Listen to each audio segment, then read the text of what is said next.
Welcome to another episode of the Bastard Sermon. This is one of your three hosts, Cody Hucker, Patrick Seta, and Luke Young. And this week we've got on Cincinnati tattoo artist Dana Brunson from Tattoo Designs by Dana. Give it up, boys.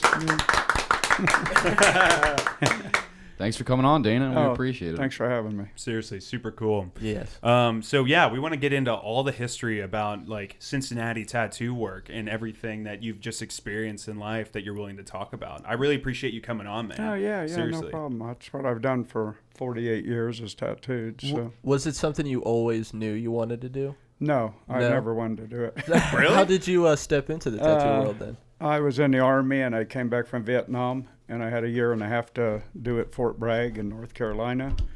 And I went with a buddy to watch him get a tattoo. I didn't know anything about tattooing and I thought, gee, that's interesting. So I asked the old guy how you learned, and there was a correspondence course. And then there was only one other shop. He said, or you can apprentice. And there was one other shop in North Carolina, a guy named Dave Paul. And I luckily walked in there, and I would have kicked me out because I didn't have any tattoos. Didn't even want any tattoos. I didn't know anything about tattooing because I was from Indianapolis and it was banned in the 60s. But I ended up apprenticing under him, and he had apprenticed under Spalding and Rogers, which were the most famous supply company in the world at that time. Okay. So they had this great reputation. So I had this great lineage apprenticing under Dave, which was their apprentice. It kind of gave me a nice inside hook. But it was luck of the draw. Oh, really? I never thought I'd be, I always loved sideshows and stuff like that, but I just hadn't been exposed to tattooing. So what do you think you would be doing had you never discovered tattooing? I'd probably be a homeless. No, I majored in art. I've got a master's degree in fine really? arts. And Okay. my major was sculpture, but I'd drawn since I was a kid, and I've worked on motorcycles. I'm real into motorcycles, building them and riding them, and I used to paint them, and I don't know, I'd eke out some living. But I Yeah. guess this is what I was supposed to do because I've been doing it since I was 21. I'm 69, so. When you started 48 Nice. years ago, was it the stigma behind tattoos then was very different? Yeah, right? it was This like wasn't, a witch doctor. Yeah, it wasn't like every college girl, No. 19 years old. No, there has- was no college girls getting them. It was Yeah. all GIs and bikers and a few wild people. Right. There was like 200 to 300 tattoo artists in the world in 1971. Oh, wow. That's And incredible. now there's hundreds of thousands. And there's really good ones out there too. Oh, yeah. Because it Oh, there's becoming, great ones. Well, it's a difference. I mean, there's wonderful artists now. There's artists that far surpass anything you could ever believe, but they don't know much about tattooing. They're artists that Right. adapted a tattoo tool, and they're wonderful at it. Right. And that's kind of where I wanted to be years ago, but now I've kind of regressed back into the whole history of tattooing and back to the basics. The stuff I didn't like's what I like, because, you can't compete with these photographic realist artists. I mean, Right. I don't want to. So I'm trying to go back kind of the roots of tattooing and the symbolism of what a tattoo is, It's a sacred art. Yeah, I well, think so. if you see a portrait of Arnold Schwarzenegger, it could be an album cover. If you see a heart with a dagger through it, it's a tattoo. Right. So it's the iconography of something that, fortunately, it's on a resurgence and all over the world. Old school tattooing has become popular again, which is great. No, I feel like it's moved from, it was like originally traditional style, and then it moved to neo-traditional Well, style. I went to Japanese for a long time. That was the big renaissance. Was around 76 was the first convention, and Ed Hardy, the clothing guy, which he's just a tattoo artist, and Cliff Raven, Don Nolan, they were the three top in the world. And they were introducing Japanese style backgrounds and all into traditional tattooing. Such a cool art form. Yeah. I didn't even think about the traditional Japanese style Yeah. because that's really cool. Well, that's what changed it, because tattooing was always patchwork yeah. with minor regard to the background. And then the Japanese brought up the background was as interesting as the foreground. And so even in traditional tattooing now, I'll incorporate an interesting background instead of just a bunch of polka dots. Yeah. But yeah. a lot of people are going for that patchwork look now because it looks like the old tattoo guys of the 50s. Everything, goes back around. Soon we'll be wearing bell-bottom pants. Yeah. or- It's full circle. It always does. You just run out of ideas. It'd be Rocky 15. They just run out of good ideas. It's pretty wild nowadays, especially in like a place like Northside where your shop is, Yeah. just seeing the people that are around nowadays just having tattoos, considering how taboo it was growing up. Yeah, I you mean, can't go out of the house without seeing a tattoo. when you were doing Yeah. tattoos in those times, did you ever have bad experience with people giving you like a hard time? Oh, sure. They Like ask you anything what that you- stands out? Well, they just ask you what you did for a living. You know, I'd say, well, I tattoo. What do you do for a living? But it was a really good kept secret. Yeah. Supply and demand. I moved here in 77, and I was in the only shop in Cincinnati. There was one Oh, shop, and we yeah. were it. What shop was that? It's called House of Tattoo. It was at 9th and Race, right downtown.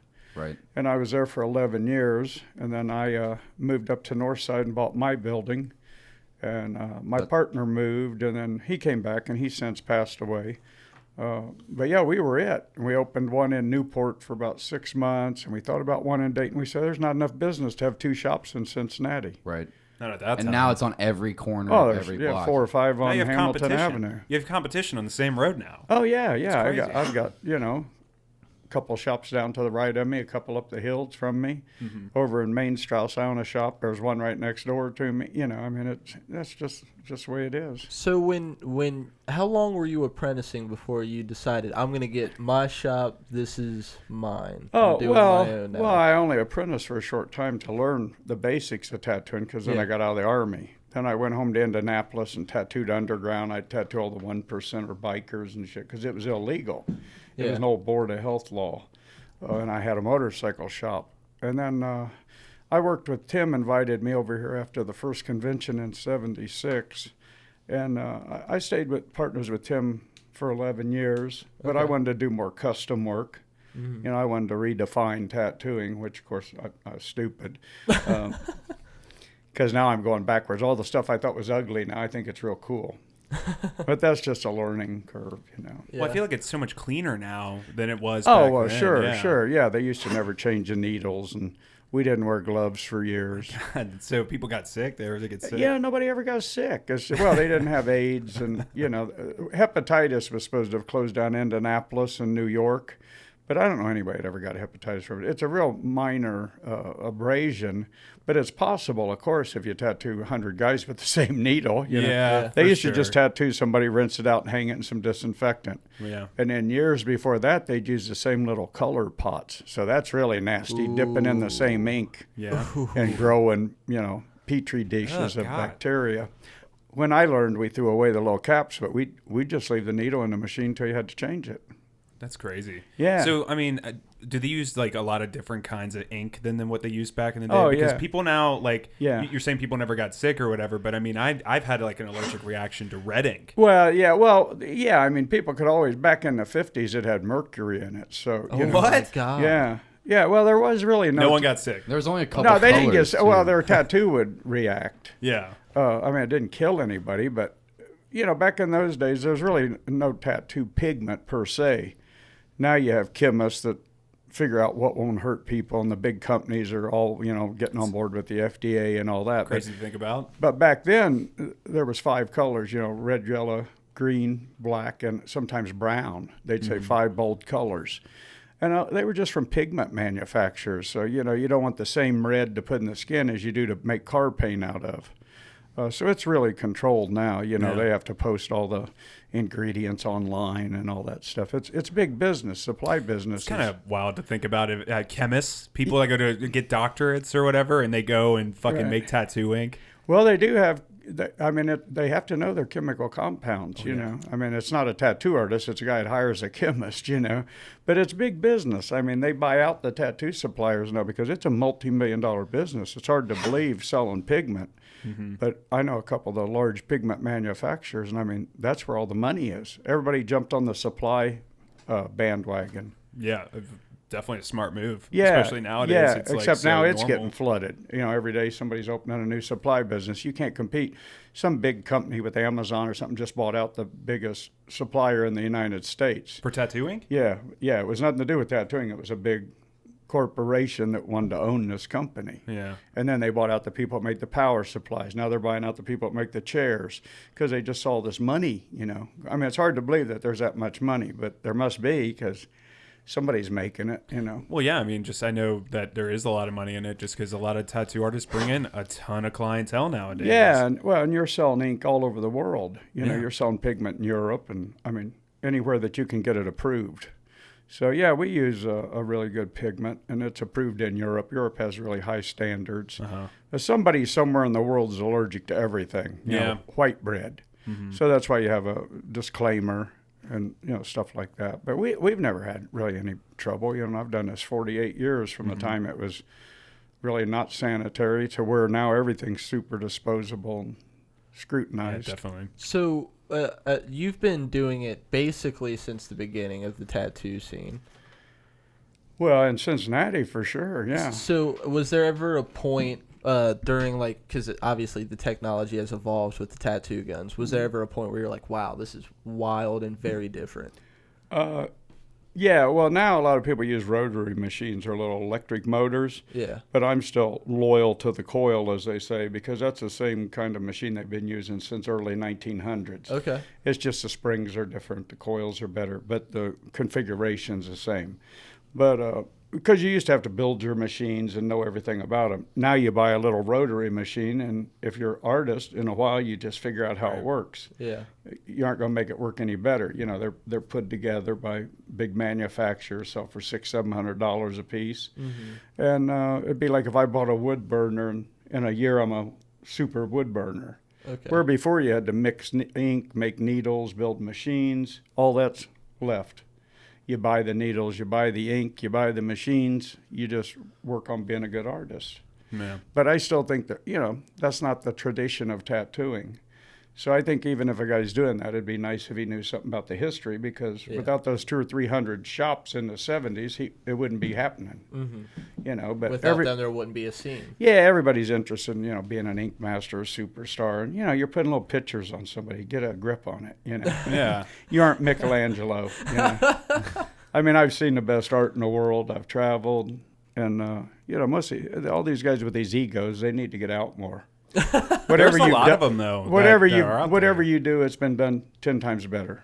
There's always a better artist. Well, There's yeah. always. Well, and tattooing is a limited medium. You know, you can't put stickers on it or reflectors or sculpt it, you know. Yeah. So it's very limited. It's a two-dimensional illustration on a three-dimensional surface. That makes me want to ask you a little bit more about more brutal body modifications like scarification or this brutal black project that we talk about from time to time. It is ridiculous. I'd love to hear your opinion with on this? Yeah, I don't like it. I mean, that'd be a good backroom. Is that if that's where they're just making it hurt and all that stuff? Yeah. It's like That's a horrific way to tattoo people. It seems like he's like fucking slamming the machine down into people's heads. Yeah, that's a good backroom project for it's masochist in my idea.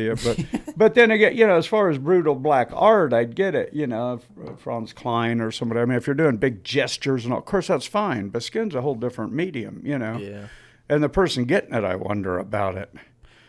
You know, that's some kind of body dysmorphic thing or so when you got black lines all over your face. And I mean, each to their own. It's just not my cup of tea. And tattooing by itself, just getting a normal tattoo hurts enough to where it's like, Yeah, you don't it need does. to fucking make it worse. And these guys making it hurt, I don't get that. I mean, what the hell's wrong with you? I don't want to hurt the customer. That's the hardest thing to get over in tattooing if somebody's flinching or something. Right. So It's you've really got to fucked have up. some weird mindset different than mine if you're trying to see how much you can hurt somebody. And this thing, when you watch it, it's like watching a torture video, but they're like, they want to be there, and they Yeah. have to do it over multiple sessions, and he's just Yeah. It's just tearing big the black. skin. I mean, some of it, if it was drawn on, I think, artistically it's okay, but it's permanent, man. You know, 40 years from now, you're still going to have black scratches all over your face and stuff. Yeah. And if it works for you, it's fine with me. It's just not my cup of tea. Yeah. To me, it's some kind of exhibitionism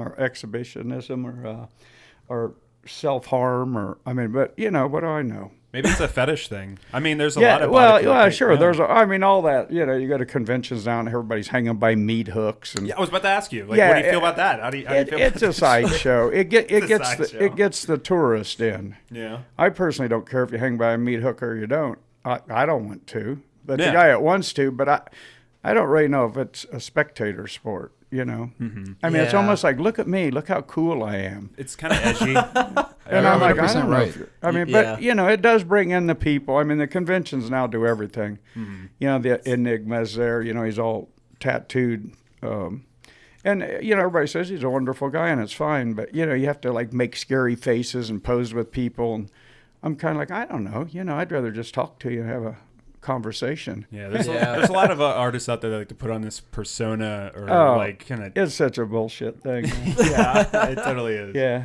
But I mean, scarification, like that's something that I think is pretty horrifying myself. Yeah. Well, except for, scarification from tribes and all has been around way, before tattooing, and some of that's interesting to me because that's their culture. Yeah. But I'm not from Africa.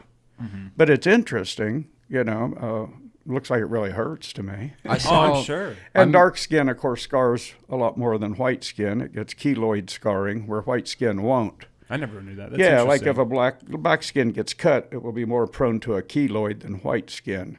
It doesn't happen in tattooing, but it just gets keloids. I'd met a guy who was with a buddy that was getting tattooed in a shop. I don't remember if I was on Skincraft or exactly where I was at. There's a guy that had he must have had $10,000 worth of work just on his upper body, and it's like very nice, beautiful, clean work, and he's got this big.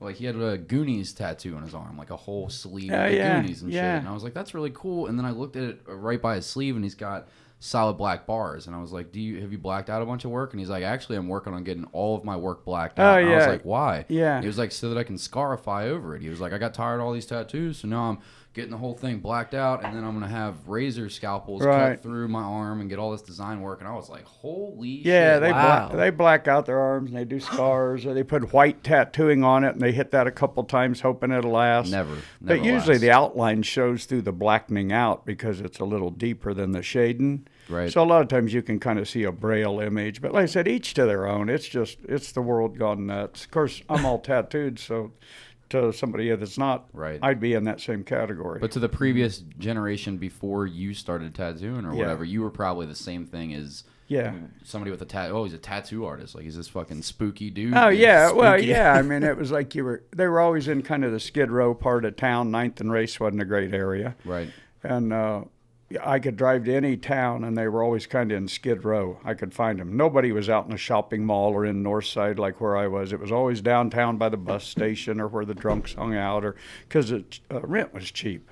Yeah. And now it's mainstream, and all these people think it's cool, and you're like, well, 20 years ago you hated it. So you're the ones that were spitting. Well, you see it in every commercial. I mean, you can't go outside without seeing a tattoo. It's become so mainstream, you almost wish you didn't have a tattoo. Does that ever take the love out of it for you? Oh, yeah. It not be a niche thing anymore? Yeah, exactly. Just the weirdos and the freaks. Yeah, I guess I did it like every other goober that's doing it to try to be different, but now we're a group of being different people. Yeah. So we aren't different. Now it's for fitting in. It's not even for being different anymore. No, it's like part of your uniform. It's like a rite of passage. Yeah, you got to go get the haircut and the right clothes, and then you got to have a sleeve, and you got to have something on the side of your neck to be a chef on Today's Show.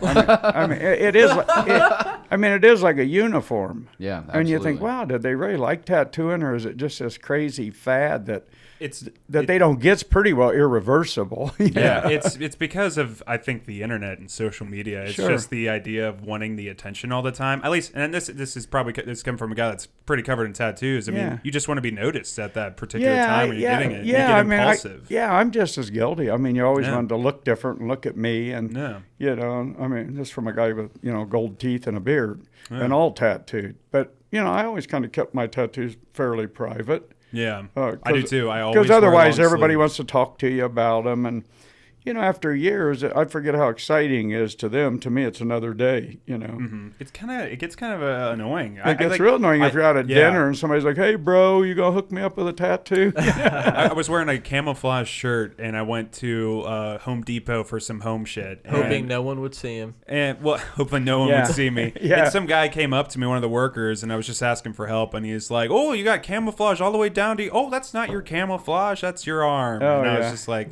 can't tell if it's rude or not. And thanks, bro. I mean, I guess.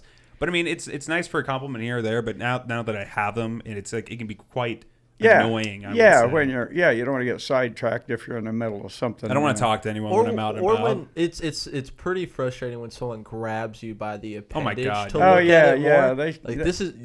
You're touching me right now. Yeah, you don't want somebody touching. Yeah, that's for sure. That's really over the line. Yeah, I completely agree. You can't go around grabbing people. You want to look at body parts. That's why it totally happens. It happens all the time. It does happen. Yeah. That's why I was smart and got really shitty tattoos in a kitchen. That way that from a mile away, you're like, yeah, this look like dog shit. I don't even need to pull on his leg appendages and look at him. Well, you get those in prison? Because they look in like hindsight, maybe prison tattoos are American tribal. Maybe that's the purest tattooing you can get. That's an interesting take on it. I mean, it doesn't have to be a beautiful picture to be a piece of art. So Absolutely. the more I think about it, I think you get a couple of guys bonding together, they tattoo, same as a tribe tattooing one of their guys. So actually, it's probably pretty important at a time in your life. It may not be the best picture, but it may be a really fun memory. Yeah, that's what it all means. Like when I get a tattoo, yeah. I don't think of what I'm getting really that much before I get them, and then it's like something when I look back on them, I'm like, what's that mean? It doesn't mean anything. It just is something I went through at that particular time. Yeah, and this me too. I've got military tattoos. I'm not in the military, but I was. But I'd much rather get tattooed by somebody that I like and have a relationship than just go buy the prettiest picture. Yeah. That's just silly. It's an intimate experience. It should be a good experience. Kind of like therapy. That's what it should be. It shouldn't be a guy sitting in headphones, not talking to you, tattooing to do his art on you. Yeah. It ought to be your art that he's... That's where that ego comes that in. He's like that kind of contracted attitude. to do on you, That's or his style or whatever. They're there to take care of you, dude. We get a lot of younger tattoo artists on the show a lot, and their perspective is always that they want to do more of their art, and they're tired of these fucking infinity sign tattoos coming out of shit that they don't want to do. But you have an opposite perspective, like it's always about the client. Well, I'd love to do more of my art, and now I've kind of turned into one of those elite guys that I just want to do early stuff. But you're talking about, I've done every tattoo there is, I mean, maybe somebody's grandfather had Tweety Bird, so they weren't Tweety Bird. Right. So it is a service thing. It's a lot more fun to do your own art. Yeah. But, our job was really to please the customer, not to please ourselves. I can go home and draw an illustration board and please myself. Right. But right now I'm a lot pickier just because my time's limited to what I'm working on. But I certainly, if a guy wants or a girl wants an infinity sign or a star, that's a big deal to them, Definitely. You kind of forget how important it is for them to get their first tattoo because to me it's another day, at work. Right. But it should be about the customer. It's not about the artist. I mean, you pick the artist you want to do it. But like I said, I'd rather we've been both tattooed by like some 80-year-old guy, and that was more fun to me because of his history. Yeah. The artwork isn't the best, but the history behind it's like something you can't buy. Right. Anybody can go buy a good tattoo. All you need is a wad of money. Right. I pick who I want to tattoo me, and obviously I could afford to get tattooed by anybody I want to. So that's a good point, because as someone that gets a lot, I would like to go to a lot of different artists. I don't stick to the same person. Right. I want to get to know all these different people. I get to talk to them. Well, you get them to recommend somebody that's a decent human, because there's a lot of really decent, kind of on the right path tattoo artists, and then there's a lot of egomaniacs. Mm-hmm. That just, they'll take your money and you'll get a pretty picture, but was that what it was about? I'd rather, have fun with the guy and make an experience out of it. And I mean, it'd be like if I was here and you guys were assholes, I'd just get up and leave, I mean, life's too short to deal with assholes. Yeah, totally. Regardless of what you're getting from it. I don't have that kind of patience anymore. Yeah. I want it to be a good people experience and have fun with it. And hopefully you have a really nice tattoo. Yeah, absolutely. You had said when you were first getting interested into tattooing, and when you had first gone to the shop to check out the apprenticeship, you didn't even have a tattoo. I didn't have a tattoo. Nor were you interested in getting one. So, I hadn't thought about it. So at what point were you like, I'm getting my first tattoo, this is what I'm getting, well, who did it? I just watch people, getting tattooed, and the first one you get to do is on yourself. Yeah. And I guess you become, it was all just that old 1950s stuff. And you're like, wow, this stuff looks like somebody in the 1950s ought to have it instead of 1970s. Mm-hmm. But they're military guys, and you kind of become desensitized to it. You know what I mean? If you hung out with a bunch of junkies, maybe you become a junkie. I don't know. But it's peer pressure, I guess. But then you're like, I'll just get a couple. That won't be bad. And then you get more. And then when I started getting really good, then again, here I go, going against my thoughts. Good Japanese work. I thought, man, this stuff's really pretty, because I was into it artistically. Now I've gone through the whole artistic thing back to where I could have a really crude one on me by somebody that I really admired. So it's art's a learning process. It shouldn't be the same thing. Yeah, I agree. It definitely is. Yeah, the guy that taught me was just a traditional artist, and I'd get an eagle and I'd get a rose. And, of course, I wouldn't trade those for anything because they set up my life's journey. Yeah. You wouldn't be where you're at now. Wouldn't be where I'm at, exactly. Yeah. I walked through a door and turned into a life. That's how everyone should look at life. You know, anything bad or whatever happens to you, like it's all part of it, man. Like, if you spend life being prepared, you're missing the fun, the journey. It was luck of the draw. I didn't set out to do anything astounding. You know, my wife's tattooed for years. My son tattooed with us over 20 years. Made me a really good living. Let me meet a bunch of really great people. Yeah. You know, you meet people from all walks of life, as you guys will, interviewing. So that's kind of what life's really about, who you meet along the way, you know, not especially what you're doing at the moment. It's kind of hindsight and foresight. And I'm curious about some of the most memorable moments that you've had tattooing people or getting tattooed by people. Is there like there's got to be in a 44-year career. 48-year career. 48-year career, sorry. Yeah, there's got to be some big standout highlight moments, right? Well, yeah, I mean, I've met the best guys in the world, you know. Like I said, who were they? Well, at the time it was Ed Hardy, Cliff Raven, and Don Nolan. I've got a lot of work by Cliff Raven and Don Nolan. I know Ed Hardy, but I really didn't know him at the time to get tattooed by him. Gotcha. And, you know, he was a wonderful tattoo artist, and he since is just doing fine art because of his clothing line. He's a millionaire, and, you know, he doesn't need to tattoo. Yeah. And then I've met all these old guys. I was at they called it the Renaissance, a transition from all these guys from the 50s. And then in 76, they had the first World Convention, and it was young guys like me that were trying to be artistic. You know, most of the guys just worked off of stencils, and even if they were artistic, it was traditional designs. And then at that turning point, people started doing Japanese stuff and big biker stuff. It was a real renaissance of tattooing. So I was real fortunate to meet a lot of these old guys that young guys now wish they had the opportunity to meet, because they were like the guys that really struggled to keep tattooing alive, you know. Yeah. They were like characters out of movies. Now, you know, they say, oh, they were pirates. And I go, yeah, and now we're all like cabin boys. You know? Yeah. I mean, really, because those guys would work for the mafia in Chicago, and they'd travel state fairs, and they were sign painters, and they had a lot of character to them. And now it's like, what'd you do? Well, I went to art school, and I'm a superstar. I'm like, yeah, but what kind of resume is that? You know, did you like live with cannibals or anything? I mean, it was just more exciting before, you know. Yeah, that makes sense. And I, you know, there's a handful of guys older than me now, and I sure don't feel like an old guy, and I never will, because that generation is like this year's, a couple of them's passed. And once they're gone, the guys that tattooed in the 50s and 60s, that's really the old timers, you know. From the 70s on up, we're kind of new guys. We were lucky, you know. Yeah, I agree. I watched a documentary on Ed Hardy once where he was talking about tattooing out of Honolulu or whatever, and he was fucking with the owner of another shop or whatever, and told him that I guess Honolulu has these big gigantic cockroaches that are everywhere that come out at night, and you just can't do anything about it. Oh yeah. Well, they used to, and they eat everything like paper and shit that gets like sugar on it and stuff like that, and devours it.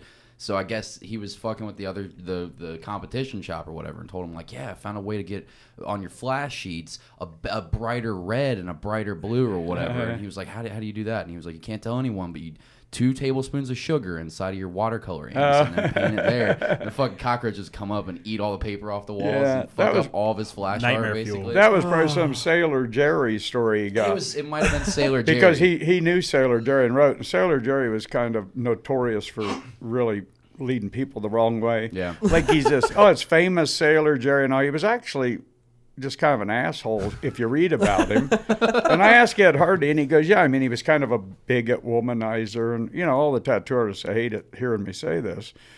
He was a wonderful, prolific artist, and he stole a lot of designs from Joe Lieber, but he sure cranked out the designs, really innovative, I can't even say it, inventive in tattooing. But he didn't seem like a very nice person. I mean, he'd set up machines that were set up wrong to show them to other tattoo artists to throw them off track. And he wasn't trying to help He wasn't trying to help nobody except Sailor Jerry, which I guess adds to that character thing I'm talking about. So yeah, but he was really, I mean, he was cool as far as the world of tattooing. He was, you know, real revolutionary. Right. I never got a chance to meet him, you know, and he'd have probably kicked me out of the shop anyway or something, but. You know, a lot of those old cronies they're better in legend than they are in actuality. Right. And I think that would have been my case with him. It'd been fun to watch him tattoo, but he'd have probably, you know, told me to go put bugs in my ink or something. So Yeah, I don't try to do that to people. I either won't tell them anything or I just tell them everything because who cares? Right. You know, I've had guys help me. So, you know, some of the really great guys in the world. Paul Rogers was a real old guy from Spalding and Rogers. He used to build machines in Florida, and then people would fly from all over the world to go hang out with Paul. Well, he would share any information he had with you, and he had worked with old guys prior to, you know, him being old. Right. And so that's a better legacy than being an asshole. Is, you know, I've never heard one bad word about Paul Rogers. Not that I know Sailor Jerry, he could be wonderful, but if you read his books, he's pretty rude on a lot of things, you know. Yeah. It's okay though, each to their own. Makes me think of like a J.D. Salinger kind of personality. Yeah. Guy. and we need a little bit of all that, you know. Yeah. We need the real crazy dudes and the real kind dudes and the psycho dudes, and you know, I mean. Well, you wouldn't have any creativity in the world without That's it. right. Yeah, if we were all the same, which is kind of what tattooing's becoming now, it wouldn't be very interesting. Yeah. So now it's just weird. Now they have these machines that can like print the tattoos on you like a stamp. Have you seen those? Yeah, well, we use a Thermofex, which prints the stencil, but now they have something by Brothers, and it actually prints almost like a purple rendering of it, you know, almost like photographically.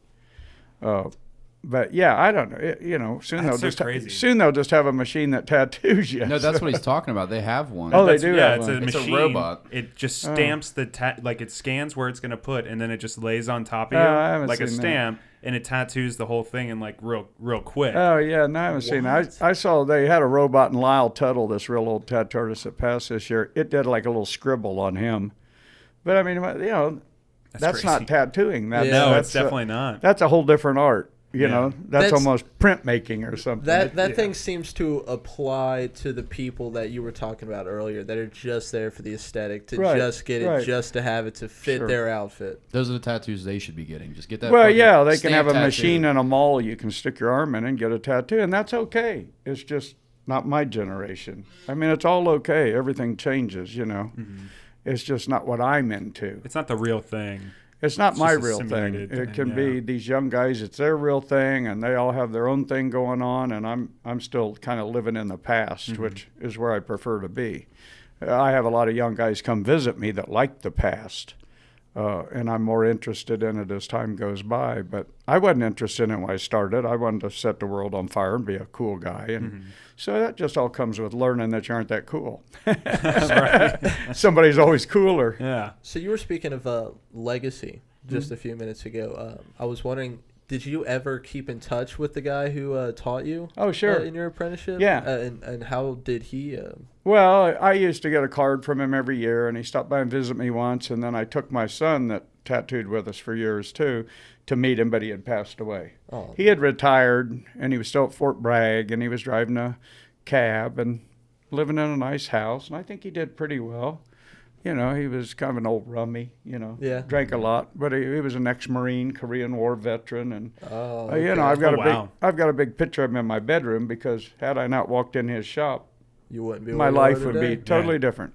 I don't care why he taught me or anything. That was just that twist of fate that set me off on a direction for my whole life. It made a really good living for me and my family and let me enjoy my life. So, you know, I owe everything to him. It's something I really appreciate talking to you is how much reverence you have for your past. That there's very much little disdain for you. You're thankful for everything that you've gone I don't through. think you can forget where you came from. I agree. You know, because we all had to start somewhere. That's why I'm usually nice to a young tattoo artist. A lot of people blow them off. Well, maybe that guy's the next Ed Hardy. Yeah. You know, or maybe he just is a nice guy. I mean, it doesn't hurt to be kind to somebody. There's no secrets to be stole anymore. There's history to be learned. But when I learned, you know, you couldn't even find out where to get the supplies or how to make needles or how to build machines. That was all handed down like an apprenticeship. Yeah. And now you could get online and Google anything, or you can buy Chinese equipment. It was all an actual craft. Right. And now it's almost mass-produced. Right. It's exactly mass-produced. I'm curious about the apprenticeship process when you started versus now. And have you trained apprentices over the years as well? Yeah. It usually take us a year. And, you know, I mean, the apprenticeship is also cleaning the bathroom and cleaning the shop and interacting with customers and sterilizing. I don't know what you'd apprentice somebody. Now, here, give me money. I'll buy you equipment. Now go learn to tattoo. I mean, because literally a lot of it's hands-on. You know, we do a little bit with them. They do a little bit. You do free tattoos. And we'd apprentice somebody when we wanted somebody for the shop, not just to crank them out there, you know. Right. Now you've got apprentices apprenticing people for money. I've seen that. But it's just definitely flooded. It's just flooded, you know. Yeah, it totally is real. What? Because, well, like, I think there's someone that I think we all know that should not be even in the apprentice stage. Yeah. And he's tattooing people, and it just is, you know, he was not ready. Like, you need to be ready to do that, because it isn't like tattooing like a something with wet paper towels because it's a skin or something. It's just totally different than like paper itself. Oh, it's totally different. Yeah. So yeah. Just throwing someone on there without having any experience with well, the skin book or whatever. All you can do is give them the basics and kind of show them what works for you, and then they have to define that into what works for them. But they have to have a basic knowledge. Otherwise, you can just drill a hole through somebody. Yeah, you know? exactly. And if you have no regard for the person, you know, because, I mean, you can skin somebody with a tattoo machine. Yeah. Don't say his name, and our listeners can't see this, but this is the guy that we're actually talking about that is doing tattoos right now, and he's doing... Yeah, it's pretty crude. He's fucking people up. It's an understatement. Yeah. Yeah, I mean, and how could you do that and go home and think, yeah, I did good, when And you then can look at a picture? You have to be and pretty... then does, post it, though. and then post it on the Yeah. internet and be like, look what I did. Yeah. It looks like dog shit. It's terrible. Yeah, when I was doing really bad tattoos, I knew they were bad. Yeah. I mean, you know, you just look at other people's work and go, wow, my stuff doesn't look nothing like that. I used to look at Cliff Raven and Ed Hardy's and think, I could never achieve that. Go up. Yeah. To which one? To right there. Believe Yeah. in yours, elf. Oh, yeah. It's not Believe even in your connected. elf.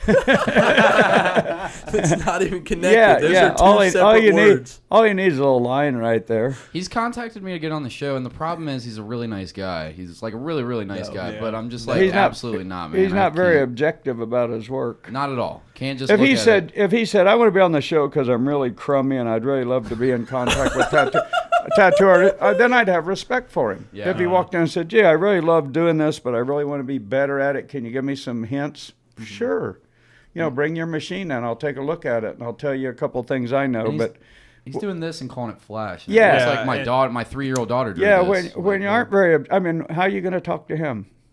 It just blows my mind that there's people that see this work and be like, yeah, I want to go to this person. Because they want something small and cheap, and they have Yeah. a fistful of 20s. That's right. You know, if I put free tattoos outside, they'll come in and line up and they don't even care if they're good or bad. That's also the mentality of some people getting it. This somebody person got this it in on his their hand. hand. Yeah, that's nice. it's almost so crude that it's cool. I mean, yeah, we could do folk art or something. But if I did that, I'd go home and throw up.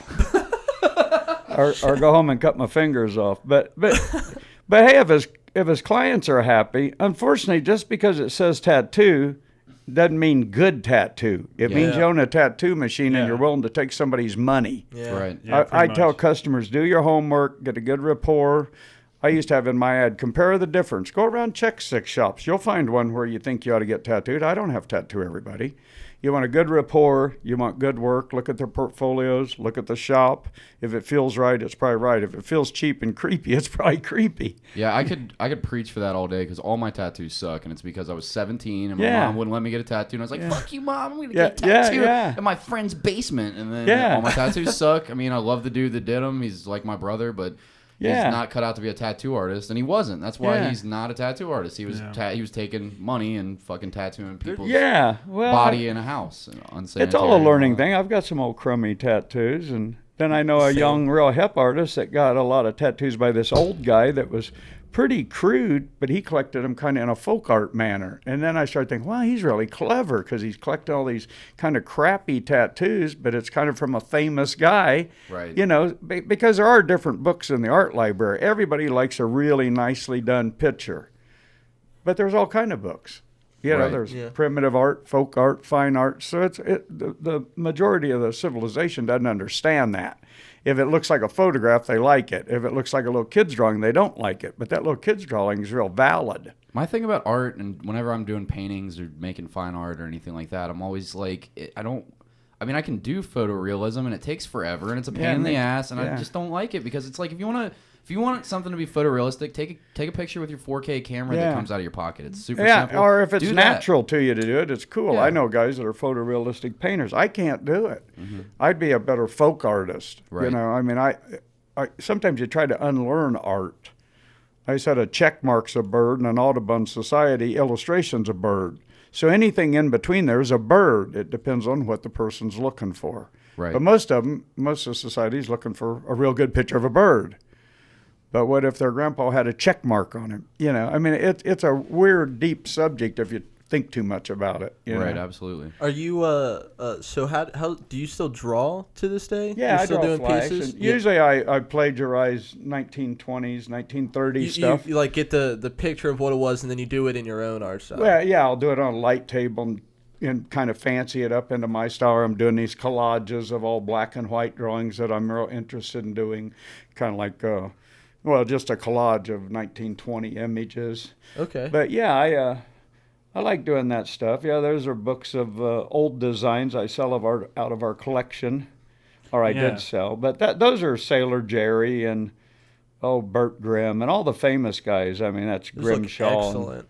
How long does it take you to do each one, you think? Each flash sheet that you are making? That I make. Oh, yeah, that's some new stuff I did. Like, those are the ones I'm doing, like, lower left and right now. Well, I saw that one. That's an old tattoo on a friend of mine named Chris Lacoe. And you did the framer. Yeah, and right? that was a copy of his grandfather's tattoo, though, by one of my artists that a guy named Coleman did, which was a real famous American tattoo artist.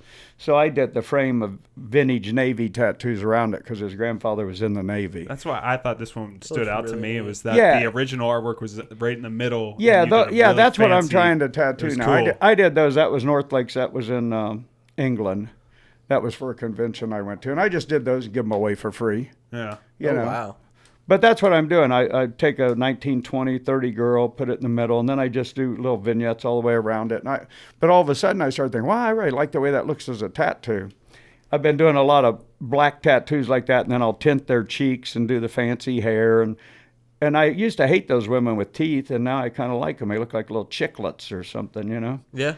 It's folk art. You know, it's not fine art, but if you try to redraw it, then it's not the same. Then it becomes a contemporary woman. And I like the cross-hatching for shading instead of just Yeah, I'm trying to regular shading. tattoo like that. Yeah, that's fantastic. And it's fun. It's fast, and it's kind of a different style, and I enjoy it. So I guess if you're going to tattoo something, you might as well do something you enjoy. Oh, yeah, Yeah. for sure. I've done big Japanese work. I've done tribal work. I've done it all, single needle, back pieces. And now I'm like, I want to do a 2, 3, 4 hour piece in a setting and have fun with it. Over the last That sounds like a nice time. over the last half century, how many different styles? I know that you said that you've done every style there, but like as far as the things that you really like to do you have like maybe 10 years of this phase, 10 years of this Japanese phase? stuff, yeah. Yeah. What are the different ones? Well, I mean, when I learned it was traditional, but the Japanese influence was coming in. So that was good. Then the single needle thing come in, the kind of penitentiary West Coast looking thing. Well, that's really hard, and it really, the longevity doesn't hold up. It fades, but I did single needle. Then I did watercolor stuff that they're doing now. Well, I did some on dot. It just doesn't hold. I was about to say that Without doesn't- an outline, it fades. just turns into Yeah. goobly gop, Looks like a bruise. Right. And then tribal come in, and Leo Zuleta is kind of the founder of that, and he can have it all. I hate doing it. I don't know anyone that really enjoys it. Well, It's- Leo except for people does. that got it. Leo, is world famous for it. And people really love it, and it's okay. I like the way it looks graphically, but it's like you outline something, then you're taking a little paintbrush and filling it in. And it's more like drafting to me than It seems illustration. blotchy. As Very accepted, blotchy. It's just hard for me. as accepted as tattooing and tattoos are nowadays, I still feel that the art style of the tribal tattoos are still stigmatized. That many people don't like. Not right now. It's Well, like the they universal- become trendy. I mean, real Yeah. tribal tattooing's real cool. And now you see a lot of Polynesian tattooing. And Mm-hmm. Leo really had cool tattooing. Ed Hardy did his. Leo Yeah. went in and wanted these big tribal tattoos, and that was kind of the renaissance of tribal tattooing in America. And then Leo tattooed it for all these years. He was supposed to just retired. But Leo's a wonderful guy, and he's really good at designing it. But it's too labor intense for me. I don't draw that way. Yeah. I feel like it's turning into like there's like a new style of tattoos which is pixelated. Have you ever seen pixelated? Oh, yeah. It's really cool looking. Yeah. But it's I feel like that's kind of like a sort of like a new I've age seen these tribal. guys. This is a tribal that I can really appreciate because normally you see tribal tattoos and you think like, some dick. And then, but with these, it's like there's this New Zealand gang called the Mongrel Mob, and they have this photo shoot. They're pretty effective, scary. Like New Zealand, the real Moko tattoo, like this guy. Yeah. It's traditional New Zealand chief tattoo, kind of chiseled in, and it's their signature. To me, that's some of the best tribal tattooing ever done. Yeah. These guys, these guys take it to the next level. I mean, it's scary. They look like some bad motherfuckers. Oh, it's effective. These guys look very, badass, very actually. mean. Yeah. Look like someone that would that, sacrifice you to the yeah. eclipse. And What they the always- fuck is that? They go right over their face. It's Mongrels notorious. Yeah, They do the tribal patterns. if you want to freak out society, that'd do it. And it's really good tribal work. It's really Like I never look at tribal work and think like, oh, that's awesome. I always think like, Well, real New Zealand Mokos, there's New Zealanders, Maoris that are getting it, and it's interesting like that. Just the big patterns, but big words and all don't throw me in. I think that's a great facial tattoo, but I'm not from New Zealand. Yeah. The guy in Moby Dick kind of had that quick way or whatever. Like that. Those are real Mokos. But when you start putting, fuck you across your forehead or something, it's probably, those kind of tribal real tattoos. Mokos are like cool. I even think Mike Tyson, if you had to have a tribal tattoo on your face, his was aesthetically okay. It's the best one to have. Yeah. Plus, who's going to tell Mike Tyson they don't like his tattoo? He'll Mike kill you on Tyson. punch. I like Mike Tyson. He's Mike Tyson fantastic. rules. He's got a podcast now where he just smokes weed with celebrities. I saw he was putting in some big resort with all these weeds or something Yeah. on Facebook today. Well, he's cool, man. He doesn't train at all anymore. Wonderful boxer. There's a real Moko. It looks great on him. On me, it looked like I was trying to be from New Zealand. Yeah. But hey, each to their own. Yeah. You know what I mean? Yeah. If it makes you happy, it makes me happy. My friend Matt Gaughan, I've known him forever, and he's the Guinness World Record holder, and he's got checkers all over him. His face. I know what you're talking about. His Yeah, face he's is world all famous. checkers. And How do you spell gone? he's a funny guy. Flies all over the world just to be the tattooed man. But there he is. But he has, you know what? He has a very interesting life. He lives kind of by himself. He's real self-sufficient. He cans food. He lives in like a tiny trailer. Wow. He's had birth defects. And so he's eked out a great living for himself. So it's not everybody's cup of tea, but he messages me. I mean, I have respect for the guy because he's never asked nobody for nothing. Yeah. He went on and did his own thing. It's not my cup of tea, but Matt's always been fine with me. He just messaged me the other day. And he flies to China and Russia and everything. They have him for a tattooed man. I mean, it's weird because there's so many tattooed men now. But at least his is, gosh, it's like an optical illusion, Yeah. That's crazy. The depth to it all, especially the checkers from shoulder That's to a real shoulder. commitment because, everywhere you go, he says he has people fucking with him. So everywhere you go, of course, you got to expect it. Yeah. But, people just say shit to you out of the blue. You don't have to say shit to people. No. Yeah. You it'd be never like, want to hear it, even though you expect it. well, it'd be like It's looking at some big fat people going, hey, fatso. I don't want to hear that, nor should you say it. You could go up to Matt and say, well, I find that interesting, but you don't have to give him shit about it. It's his choice. He's a nice guy. Mm-hmm. So, it is, you can't judge a book by its cover. Oh, yeah. But yeah, he's a real famous guy, and it's kind of crazy. It's like the weird 6 degrees of separation where I've Right. seen this guy on the internet for so long, and now I know someone who actually knows this guy. Like, Yeah. he's totally a real guy. yeah. Well, I met him years ago when he was just getting tattooed, and he'd come around the conventions. And he had long hair and nothing on his face, and there he is in the picture without his face done. But that's a commitment. You lay down to checker your face. That's crazy. Now this lizard guy, I don't know. He don't work for me. I think a lot of them just copied Matt. Matt was more like Was an he the original. original? He was doing that stuff when people weren't doing it. And now you've got all these people coming out of the woodwork kind of doing This it. guy too. This guy actually recently died. Yeah, the but, skeleton guy or zombie recently boy. died? He Yeah. suicide, I believe. Oh, wow. Yeah, he was like a model in Canada. He was in or something. movies. He was in a movie with Keanu Reeves. Yeah. 47 Ronin. Yeah. He That was was like a bad movie. Yeah. Was it? I never saw. No, I it. mean like badass. Oh, like it like was sick. Yeah. And Sick. it's an okay concept, but I don't want it on me forever. But hey, like I said, if it made him happy, obviously it didn't. Well, there was also like that cat guy. Remember the Yeah, cat guy who got like tiger stripe guy. He had some crazy bottom modifications, like he sharpened his teeth. He had his teeth sharpened and silicone put in his lips up, puffed whiskers. up. He had screw-in monofilament whiskers. God, that's a lot of maintenance. I Yeah, say. I don't know. I just saw people were cutting holes out in their ears, like the inside. I just saw that a while ago, or like her. All the gauges. Now she may be. She used to be a lawyer. This lady used to be a lawyer, and she put all this silicone in her, and she wanted to be a vampire lady. Yeah. That's crazy to Follow think. your what? dreams. I mean, I can look at those people and go, "It's not for me." She might be the nicest person in the I'm world. Right. sure. This But- is the cat the guy. cat guy. But boy, it's an extreme step. You've got to be really secure with yourself or something. Oh, yeah. I'm not ready for that. Are you a Marvel fan? Yeah. You know the Red Skull? Oh, yeah. There was I did saw you see that the guy. guy that wanted to, he cut off his nose and tattooed his whole face Yeah, it's red to be creepy, the man. Red I don't want to Skull? cut my nose off, or I don't want I don't want a big bull nose. Your head kind of identifies who you are. Yeah. Your rest of your body parts are arms, legs, and whatever. You chop them off, they all look the same. Your face is you. Yeah. Now He was Matt kinda like Gone, an Matt orc. Gone, I can tell that's Matt Pull Gone. that mic. I Pull that wouldn't- mic closer to you. I wouldn't even know him without checkers on his face. But some of these people are kind of scary to me. But that's probably what they're looking for. Oh, Yeah. man. Like, why Oh, would wow. you want that many piercings? That I dude don't- has a mustache. I don't have a studs. clue.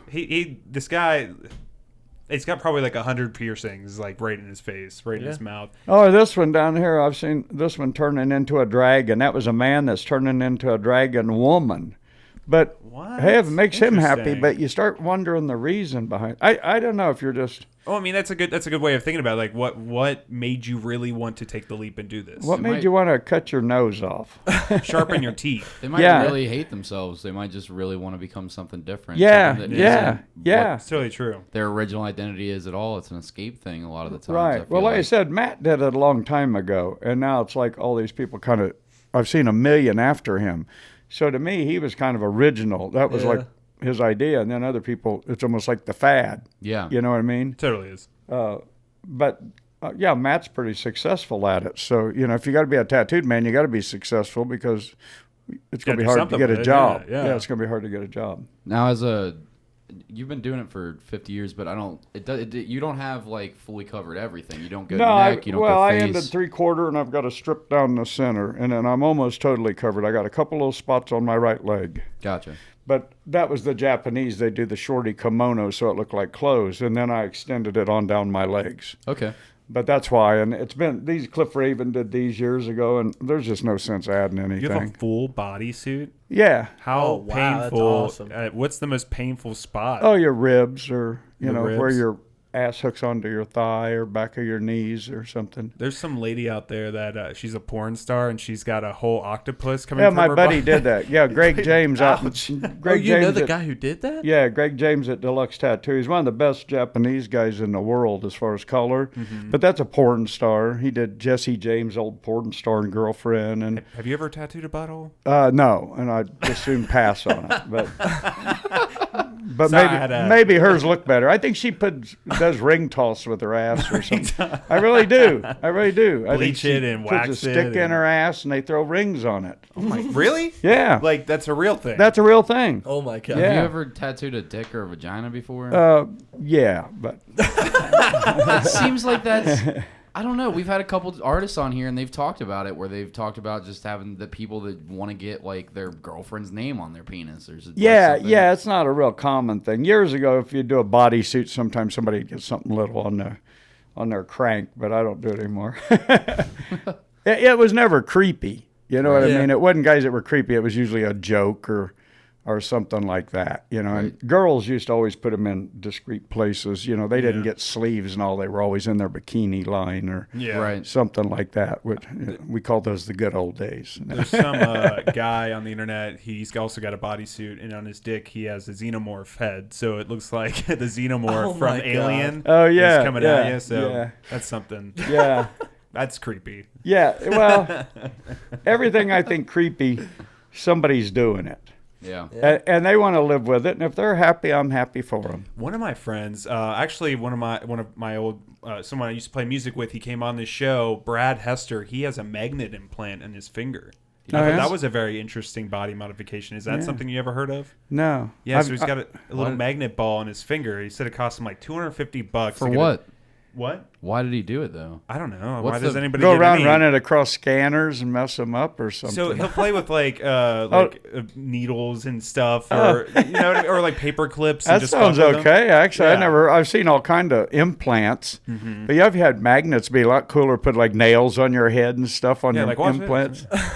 Yeah, go around, stick yourself to the ceiling. At one point, he actually told me about a couple of interesting body modifications he was going to do. He was going to get magnets up and down the sides of his body, so that way he could feel the metal as he's going around. I think that's kind of like foolish. What if you need a CAT scan? You know, that's going to go. That's going to go. Well, the magnet right out of you. Well, like I said, the magnet at least sounds better than stainless steel, but might do something weird. I don't know. I feel like it would. I say every time I think somebody's weird, then I meet them, and that's a good thing with tattooing. People come in, you'll think, boy, here's some pinhead. And then at the end of the session, it's the nicest person you ever met. So to me, it makes you better as a human, interacting with different people. So I can look at somebody and go, man, that's creepy. And then you meet them, you go, well, it's not my cup of tea, but they're really a good person. Yeah, that person's cool. It might be freaky, but they're so cool. I still judge people, and I shouldn't. I don't want nobody to judge. I think it's human. I don't want people to judge me, but it's a learned thing, you know. That you can't judge the book by its cover. You know, you got Ted Bundy serial killer. And, you know. So, I try not to do that. But, of course, I'm like everybody else. I'm like, dude, I wouldn't do that to myself. He also said he wanted to cut off his nipples and so he didn't have to tattoo over them. And I thought it's a weird thing that people do, too. Might as well cut them off. What good they doing? I mean, true. I just don't want to cut my nose off or my ears off, but I don't know, maybe in 5 years that would seem like a good idea to me. But. When you first started out, was there anybody walking around with neck tattoos, face tattoos, or hand tattoos, really? Not much, no. Most of the old guys wouldn't do your face or your hands. That was kind of an unwritten rule. The neck, though? No. You just didn't see them. They ended like a collar. Right. And they'd end at their sleeves. Because like I said, it was kind of disrespectful. I do know some old guys that had their hands. But like the guy that taught me and all, nothing. When you put a shirt on, you look like everybody else. And I still think that's good because, most of the society doesn't have their hands tattooed. Right. If you want to stand out, sure, go do your hand. What about these kids? Have you ever seen these kids start with those tattoos? I was just about to say. Start with their neck and their hands. Yeah, they call them job stoppers. You get a big job stopper on your hand because you can be cool, but in 5 years you might need a job and the guy, It's the only place you can't cover. It's nice to be able to be in a disguise, you know what I mean? Unless you wear mittens. You can wear mittens. Right, you could go in with gloves on and go, I always wear gloves. I have a germ thing. It just or you just always go, I don't care. Sure you don't care till you're living on welfare. Yeah. I mean, if you got to shave your beard off, you shave your beard off. If you got to stand on your head, depends how bad you need money. Yeah. I'm in a profession where if I wanted to tattoo my face, it's fine. I'm financially good. Mm-hmm. I don't want to tattoo my face or my neck or my hands. But if I did, I'd just do it, Nowadays, I work in a pretty professional field, and I know that you can get away with tattoos more now than ever, which is crazy. I'm not saying get your face tattooed and go. No, but you can have sleeves, and you can't go out in a day without seeing tattoos, and that's weird. I feel like you're kind of a minority if you don't have them. That's nowadays. Right. That's right. I tell young kids, I say, hell, don't get one. That fad will be over. I mean, it's an okay fad. Why not get one too? I mean, I want to say it's skin. A fad. It's definitely gained its popularity, but I mean, this has been around for 10,000 years. Yeah. So I mean, is it really gonna? I don't think it would ever die out, but I think it'll never die. I think if people get stuff that that it's just poorly done, or you just have a bad experience with it. Don't get something you're gonna regret. Don't get a gun tattooed in your waistline or whatever. Well, or on your hand. I think it's it'll decline again. Everything has ups and downs. Nobody expected tattooing to do this. No, not at all. Nobody could see this coming. And I always say it was good for the wallet, but it wasn't so great for tattooing. I like the mystique of tattooing, but it's also fun tattooing young people because you interact and you get to meet new people. And it is just a tattoo, but I still think aesthetically you can make better choices, than doing your hands or something, unless you're a tattoo artist. But hey, if you want to do your hand, you'll live with the consequences. That's growing up and learning. You want to wear long hair? That's growing up and learning. You want to shave your head? That's growing up, Yeah. I don't know anything anymore. All I know is I don't know, Yeah, definitely. Things are so different nowadays. Yeah. Now they have a cream you can get now. Did you know this? You can get a cream now that you can actually rub on your tattoos, and throughout a year it actually makes it go away. What? Oh, yeah. Isn't that crazy? There's a cream out there that does that. Oh, my God. Yeah, I don't know. I'll take a gallon of that because that'll be the next fad. They actually lasering them off and all will be where all the money is. Yeah. When you go to the European tattoos and all they conventions, they sell lasers and stuff. Because you don't have to be qualified. You can just buy a laser and take people's tattoos off. Have you watched that process and how it's crazy? Doesn't look very fun. No, it looks painful. It looks like it's just shooting beams of boiling hot. Yeah, I just had liquid nitrogen put on my hand, and all it does is kill the skin, Liquid nitrogen. Oh, wow. Yeah, I had some weird scar come up, and they just put liquid nitrogen on me, and it dries it out.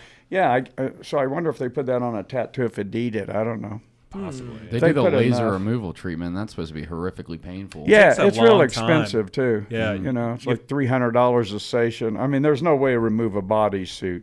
There's some places in California that are trying to they do it for free for gang. Right, and that's a good thing because those guys didn't make good choices. Right. They aren't going to go out and get a job at a nice store if they've got some, kill your mom on their face. And they've already got felonies, which is the big F keeps you from getting most jobs anyways. So it's like do everything they can to help. Or you're out of a gang and you get a rival gang kill you because you've got a gang tattoo. Exactly. Yeah, I mean, we all pay the price, but I don't know what anybody ought to do. Like I said, go do what you want to do. You want a tattoo, get one. You don't want a tattoo, get one. Just do your homework. I'm with you, but I'm also I wanted to just be like whatever people want to do as long as they're happy. But I still, just like you, judge people and shit. And this is what I was talking about. This kid's a great example of. Yeah, I just think he's trying to be cool. He only has his hands and his face though tattooed. There's no in between. There's no chest. There's no arms. Well, they aren't even aesthetically done well. It's almost like I think it's called ignorant style. It's called ignorant style tattoos, and it's just stuff that's very edgy. Yeah, and very like you're just a angsty teenager kind of fucking thing. I think it'd be better to do it with your hair or something that grew back. Yeah, exactly. But it is kind of like, let me kind of just put these really rude, they're kind of like depressing in a way. Let me put these rude, crummy tattoos on me to prove some kind of point. It's like Gigi Allen tattoos, but on purpose. Yeah. It's like, why the fuck would you go get a Gigi Allen tattoo on purpose? I guess it's the new trend, though. It's kind of just... Yeah, I'm so old I don't even know what's in a trend, but I don't like that. Aesthetically, it's trashy, Yeah. But that's me. Somebody likes it. They sell millions of records. Oh, yeah. Yeah. And then other kids going out like, I'm going to put shit all over my face so I can look like that guy. Yeah. Yeah, if it's going to be done, do it. I mean, like I said, Matt, at least he laid out checkers. Don't just throw little things all over you and think it's cool. I mean, where in the world is that cool? But who knows? I'm with you. When you first started this out, you said that you started in 77 and then 11 years started later. In 71. Oh, 71. I moved over here in 77. And then 11 years after that, you opened up... right, the North Side Shop. And that's Designs by Dana, if our listeners want to get tattooed. Right. It's over there on Hamilton Avenue. Yep, 4167, yep. Yeah, absolutely. Now, when you first started that shop, was it hard to keep business going since tattoos wasn't... Yeah, I was pretty lucky because I had a pretty good following because we were the only guys in Cincinnati, and I was doing Japanese work. So I worked both places for 1 year, telling everybody I was moving to my own private studio. And so I actually did okay the first year, but it was a real gamble because nobody was out of downtown areas, Right. But I had a good enough clientele that they'd come and find me. Now they have private studios and all that stuff. But it was just luck, a lot of it was luck and hard work. I mean, I've dedicated my whole life to tattooing. When did you feel the real shift, though, when it was when you could feel just people coming in every single day, just packs of them? Well, I tattooed by myself, and then I taught one guy, and then my wife learned, and my son learned, and, man, then we'd just be slammed. On a Saturday by 1 o'clock, we'd turn people away. you know. It's got to be a great feeling, though, especially as a business owner. Yeah. You're like, holy shit, I've got so much business. You made some money, yeah. So I paid off my house and, you know, paid off everything, and now I'm cool. And that's got to give you a little extra pocket cash for your toys, right? You were talking about you really like motorcycles. Oh, I'm yeah. curious about that part of your life. Like, how many years have you been building Well, motorcycles? Yeah, I've rode bikes since I was 18. And, yeah, we're thinking about going to a motorcycle thing Thursday. It's called a Smoke Out at the Chopper Show, and it's the last one, 20th year down in Rockingham, North Carolina, and it's bike builders and stuff. You ride your bikes down there? No, I trailer them down there. These are 47 and a 39. You know, yeah. And rigid frames, you know. So it's just mainly, you know, fabricators and stuff hanging out. And bikes did the same thing, you know. When I rode a Harley years ago, that was real rare. And now, like, a Harley's real mainstream. But now they're kind of dying, it seems like to me. But years ago, nobody wanted a Harley. They all wanted Hondas and stuff, you know. But like the street bikes instead of the classic Triumphs. Crotch rockets, is that what they're called? Yeah, but now, like, a lot of young guys are building choppers, you Yeah. know, little shovel heads and stuff. And so I said there's always a group. That's what keeps you going. There's a group that loves old tattoos. There's a group that loves old hot rods and motorcycles. That's a group I'm interested in because that's the stuff I know. I don't know anything about a rotary machine, nor do I care. Yeah. Some of my kids use rotaries at the shop, and they do wonderful work. It's just I've spent my whole life. You just don't respect them. I'm just kidding. Yeah, well, they don't. You don't build a rotary machine. Most people, you know. I mean, I can take a machine apart and put it back together and make it run. If a rotary dies, you go buy another $600 one. You know. The huge benefits Ouch. of that. Huh? The huge benefits to knowing that. Well, or I know how to solder needles. I know how to mix ink. You know, Yeah. everything's ordered now. So all of a sudden they put some tariff on needles. Nobody can get needles. I can still get needles because I know how to make them. You know. So yeah, it's all become a lot easier for the tattoo artists, and of course the artwork's stepped up, you know, 1,000-fold. But it's still the best part of tattooing is the people I've met. I mean, really, the best and the worst part of life. Because, you know, I did nice tattoo. Not the world's best, not the world's worst. So as long as you're somewhere in the middle, you're okay. Yeah. You know, I'm pretty respected in this field because you try to be a decent human. We collected a massive antique collection, so we're preserving the history from 1900s to about 1950s, what I collect. Yeah, I'd like to get into that after our break. Okay. But dude, this is awesome, though. You are really respected in this community, and that's like why I was so excited that you messaged me back to come on this show. Yeah. So I was really happy you came. Yeah, basically every tattooer we've had on the show has said to try to get you on. Really? Yeah. Well, that's nice of them. every I mean, single one of them. if they don't like me, that's on them. I like anybody that wants to come in and see. There's people that don't like me. It's a personal issue. It's okay with me. I'll live. Yeah. But fuck them. We're at about an hour for the show. Do you have another hour in you? Is Sure. that okay? Okay, Sure. we're going to take a quick break. Sometimes I stay awake till 11. I mean, so, Right on. Okay. We're going to take a quick 10, 15-minute break and be right back. Okay. All right, guys, we're back. Really quickly, before we jump back into things with Dana, we are sponsored by Kneel to No One. That's Anthony Tank Mansfield. He's the one that provided us with this dope glassware. It's got the Kneel to No One on one side, the samurai mask on the other side. He's got the Hop Thulu glasses, a bunch of cool T-shirts that you could purchase from him. He does art. You can get all of his artwork at kneeltonoone.com, KNEELTONOONE.com, or KTNO on Instagram and all of his other stuff. Check him out and check out the episodes that he's done. He's a fantastic dude, and we're really happy to be sponsored by him. Yeah, they're Also, cool. I'll check him out. On the 25th, we'll be having Put to Rest. We'll be having Billy Blanton on again. I think this is his fourth episode. and Nick Ruholt will be back.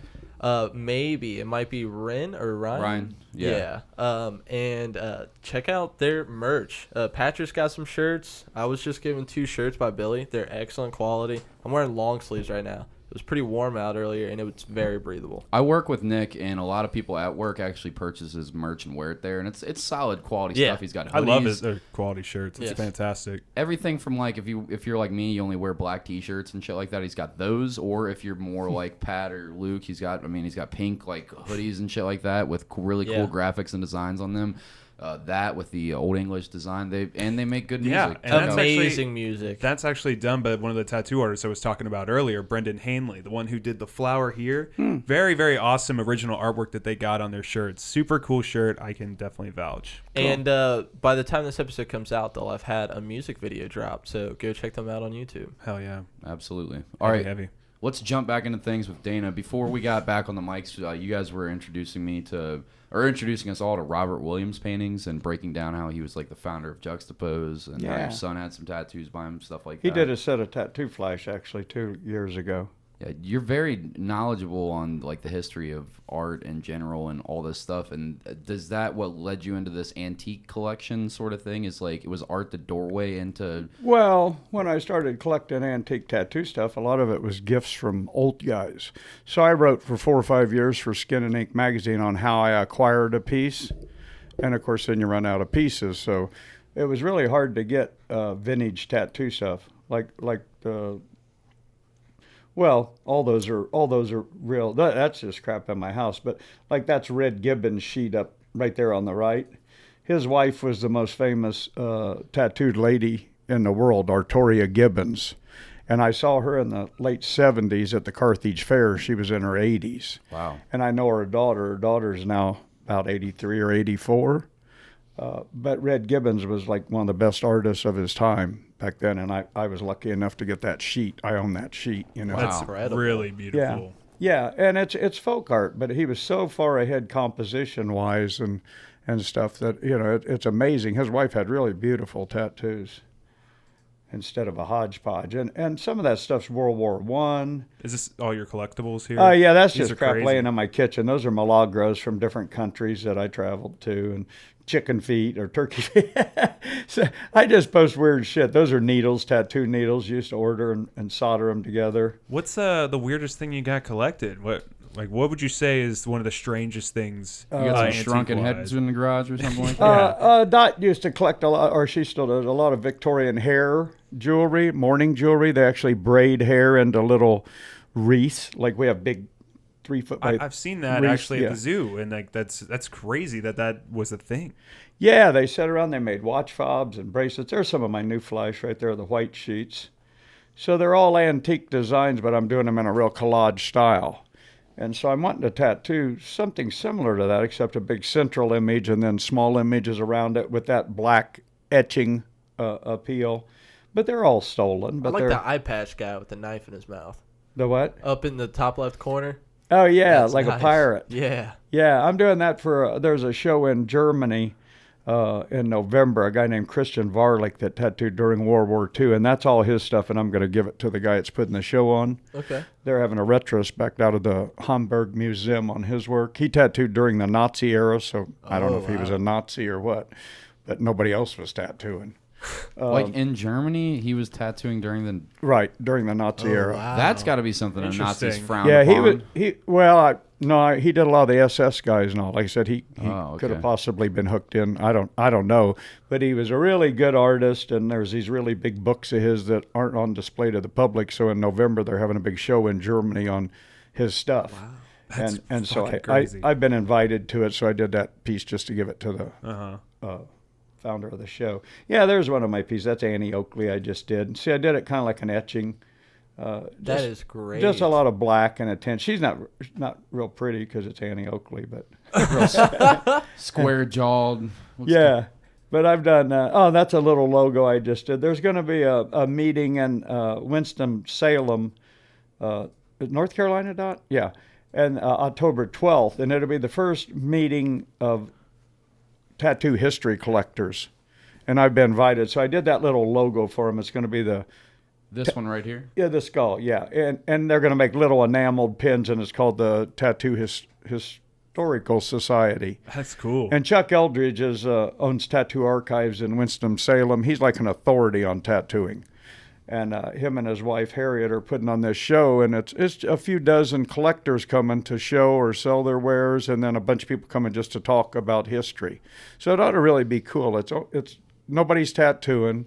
It's just for people that love tattooing, and it's going to be real refreshing, because there's a lot of young guys that collect this stuff, but, it's real hard to buy now. It's real expensive. is a sheet of tattoo flash, can be $1,000 to $5,000, so Yeah. And used to be, you get them for free, And you've got sheets that are probably priceless. Yeah, I've got a couple that I've got two that there's 3 in the world. Ben Corday, I own 2 of them. Wow. I've got 2 business cards of Samuel Riley, the guy that invented electric tattooing. There's 2 in the world known of. I own them both. Wow. So that's the rarest thing in my collection. Those I'll show those to people in person, but they won't be in the book at my son's request. Are they in like some pressurized room that you have? They're in built a your lockbox basement? in a safe. My old shop is a Art Deco savings and loan building, so I have a big built-in safe. So you don't that's have cool. Vault and everything. Yeah, I have a vault. Yeah. So you don't have pictures of these sheets at all or anything like that you show off to anybody? Not the business card. I'll show you the guys the business card, but I won't let anybody photograph the business card because when I got it, I was going to put it on Facebook, and my son said, "Let's keep one thing so when people come to the shop, it's like the cherry on top." Oh, okay. So I'll have half of it peeking out of an envelope. But we are doing a historical book. Hopefully in about a year it'll be done. Almost all the photographs are done for it, and it's a tribute to my son. Everybody knew my son, and they know our collection. And he passed away, and I gave him my collection, so we're documenting it before I get old and it all gets broke up. Because Lord knows where to be. My grandson may want it, he may not. But, things get broke up. I own stuff that belonged to all these people.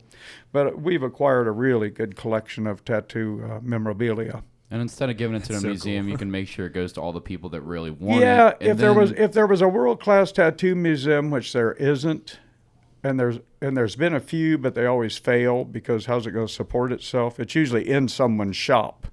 Then it gets archived, and I'd rather some of it be hanging in my friend's living room for them to enjoy it because Right. I've got a bunch hanging in my house. Right. But we have some one-off, a lot of one-off pieces that there just aren't any. But that's because I've collected my whole life. So, and we're happy to share it with people, and they make tattoos out of it, or they just enjoy it, or they look at a machine and build a machine like it. I post stuff almost daily on Facebook to share with tattoo artists around the world.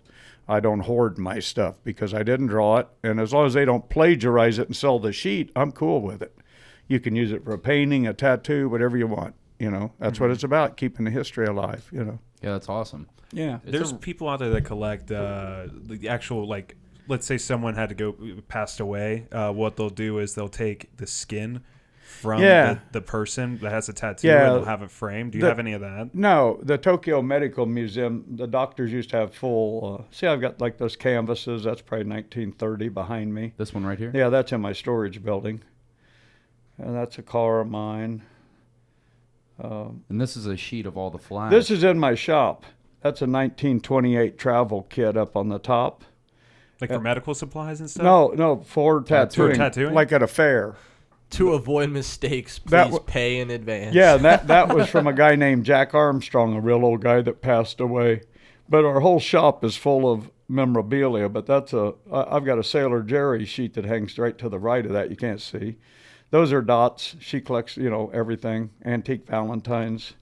So, yeah, I just post really crap neat. that people, that's my car, one of my cars. Wow, that's really cool. Yeah, Josh drove Shaw that here? pinstriped it. It's a What a cool hobby, man. 54 This is awesome. sedan delivery. I never drive it. I don't have time to do anything. Does it drive? Oh, yeah, it's got a brand new engine. That's me in Vietnam. Everybody say I look like Radar O'Reilly. You kind of do. Yeah. That's about the only time you saw me without a beard. I quit shaving when I got out. That's my shop. So all that stuff is 1930s flash, and those are actual sideshow banners from the carnival. And there's just all kind of weird shit in my shop for people to enjoy if they're into the history of it. It's almost like your shop is a miniature little tattoo museum. It is, yeah, but I don't really call it a museum. People do that to get tax breaks. No, I call it just a stuff collection. Right. But I've got a lot of vintage machines and stuff, but they're all locked in the safe and in storage boxes and stuff because there's just too many thieves. Is that why the glass is there? Well, that's bulletproof glass that was put in the 50s because that was the the bank, teller's that's right, cage. I blocked up the little windows, but that's where the tellers would hand you the money out. And the safe straight in the back under that canvas, just straight through in the back. And that was a lawyer's office, but it's just a little 1,000 square foot savings and loan. And when the big banks bought them out, I bought the building. Those lights were in that building in 42. There's me in Vietnam. Look. Oh, God, Such what a happened? neat piece. Look, no tattoos. Can I ask you a little bit about this? Uh-huh. So what was it, What's it like over there? What was it like being involved in something like that? Well, I had good duty. I mean, it was still scary, but I was in a good base camp.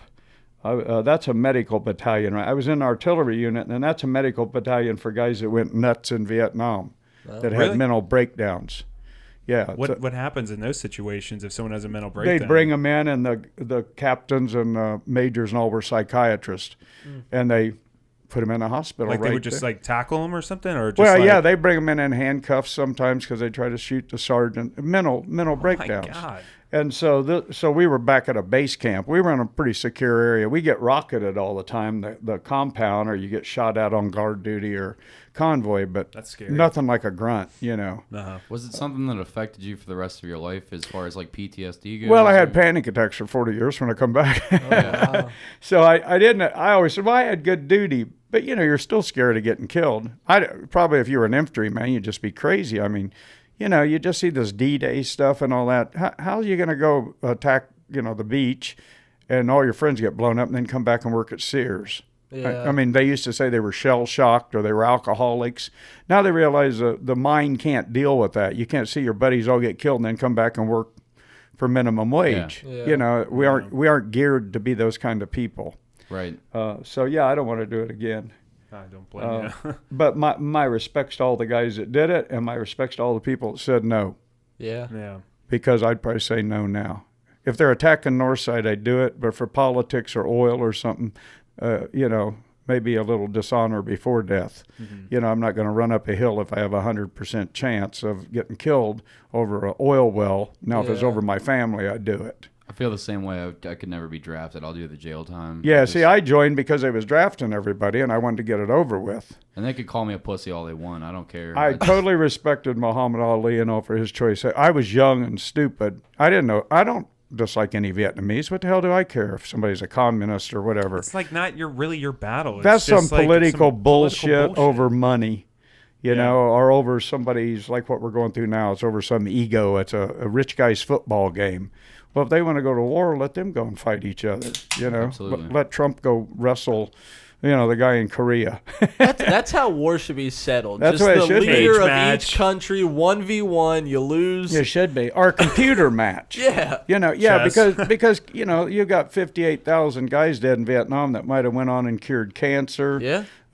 Become geniuses, invented something, and you're that 19 years old, and you get killed over some bullshit piece of land that now probably has a Hilton hotel on it. Yeah, and they say Vietnam's beautiful to visit. I'd love to go visit. I never had any problem with any Vietnamese. Not to mention all the Agent Orange and Agent Pink, Agent Green that was dropped over those places. And we still using it. You know, Roundup and shit. I mean, you know, somebody's got a book on everything that we shouldn't be doing, but they don't tell us. No. And you get 19-year-old kids because, you know, I watch John Wayne movies and all that, and you think you're immortal. You don't realize you can get your head blown off easier than the guy doing it because they're better at it, you know. And on top of that, they put you with the hero stigma, which, I mean, and then you feel like you're special. You join and you feel like you're I really respect the guys that were infantrymen or anybody that served, anybody that even went in the military.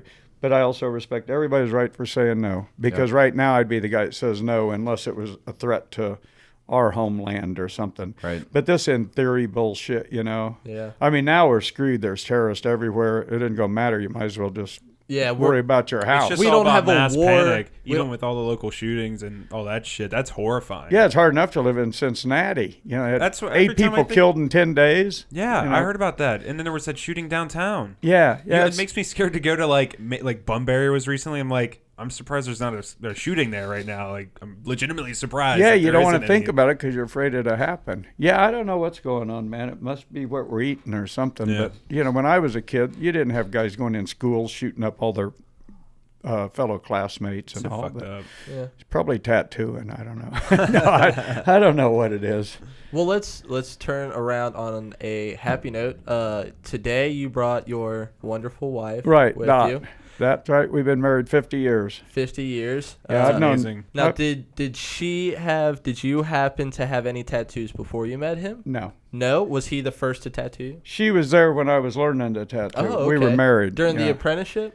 Yeah, I've known Dot since she was 14, and believe it or not, I was 19, she was 16. I was going to Vietnam, we got married. Okay. which I wouldn't recommend to anybody. At least it came I don't through. know. Her parents wanted to get rid of her or something.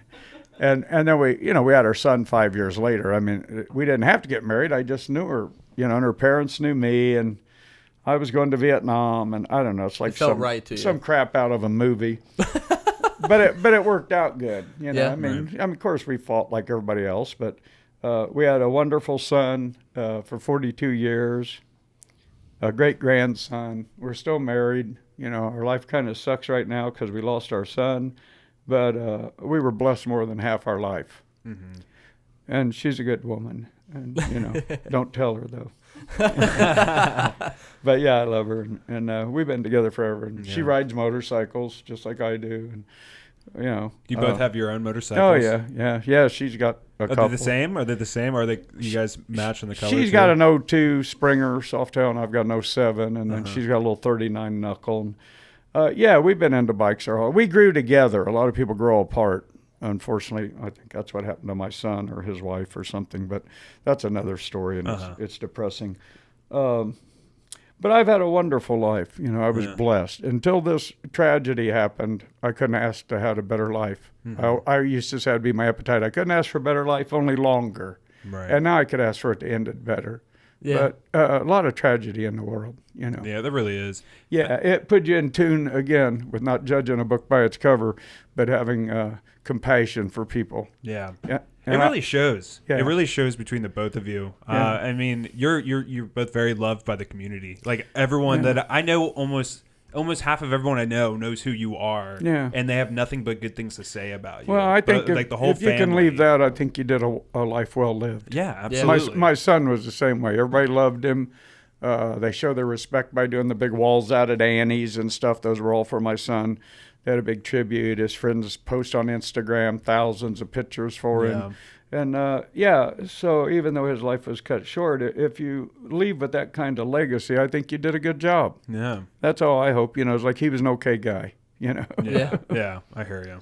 I remember growing up, I heard your name from my uncle because my uncle had tattoos by you and stuff, and he was a biker and shit like that. And he was the one that had we were tattoos it, in the man. family. Bikers kept us busy. And I always asked him about his tattoos, and he was like, "Well, I got that from fucking the dude that got out of jail. Fuck, gave me that one with RC car motor." And then he was like, "This is a good one." Lifted his shirt up, and he's got this big fucking demon and sword arms. And it's like, "That's the one by Dana. That's the one. That's the one I paid." I still know a lot of bikers, and I still respect them and like them all because they've not only been friends of mine, but they kept me busy. Yeah. My whole life, and I'm still on great terms with a lot of bikers. So I'm a nice guy, but some of them aren't. But I'm glad I'm friends with all of them. Yeah.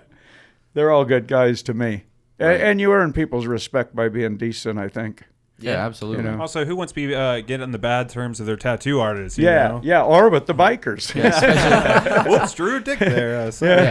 No, I've had a good time. I mean, I don't think I'm old, but then you think all the shit I've done. You're like, wow, I'm done lucky, a lot. I'm lucky to be here. Yeah, for sure. And here I am sitting with three knuckleheads interviewing me. So. But you never know. We may become lifelong friends. That's what life's about. You know? Just a friend of mine, Bill Salmon, that passed, God rest his soul, this last year. His business card said "Value for the future," and I always think that was the coolest saying because you'll do something and then 10 years later it makes sense. Yeah. You asked us why we were doing this podcast and was it for fun or whatever, but I think the main reason to do this podcast is to record all these conversations so that they can live forever with cool people like you and people from the scene. We're capturing a moment in time that our families can look back on for them and their families and see who we were and see who you were. And see that's fun. I got on. My son did a big graffiti lecture down at the Contemporary Arts Center, and I didn't even know he did it, but it's still recorded for posterity. Yeah. And I knew he's real into graffiti. They used to do Scribble Jam and Scribble Magazine. They did that out of the back of my tattoo shop. Yeah. And they put on Scribble Jam. So he was so active in the world of graffiti, as well as tattooing. But his passion was graffiti. Wasn't getting paid to do it. He just loved to do it. Yeah. And so, like I said, they just had a big thing in Kansas City, and the guy did some few little tributes to him. So he'll live on forever in the graffiti world. And the tattooists that really know him, he was a great tattooist. Of course. And he was a good person. That's the best thing. Yeah. I was proud of him.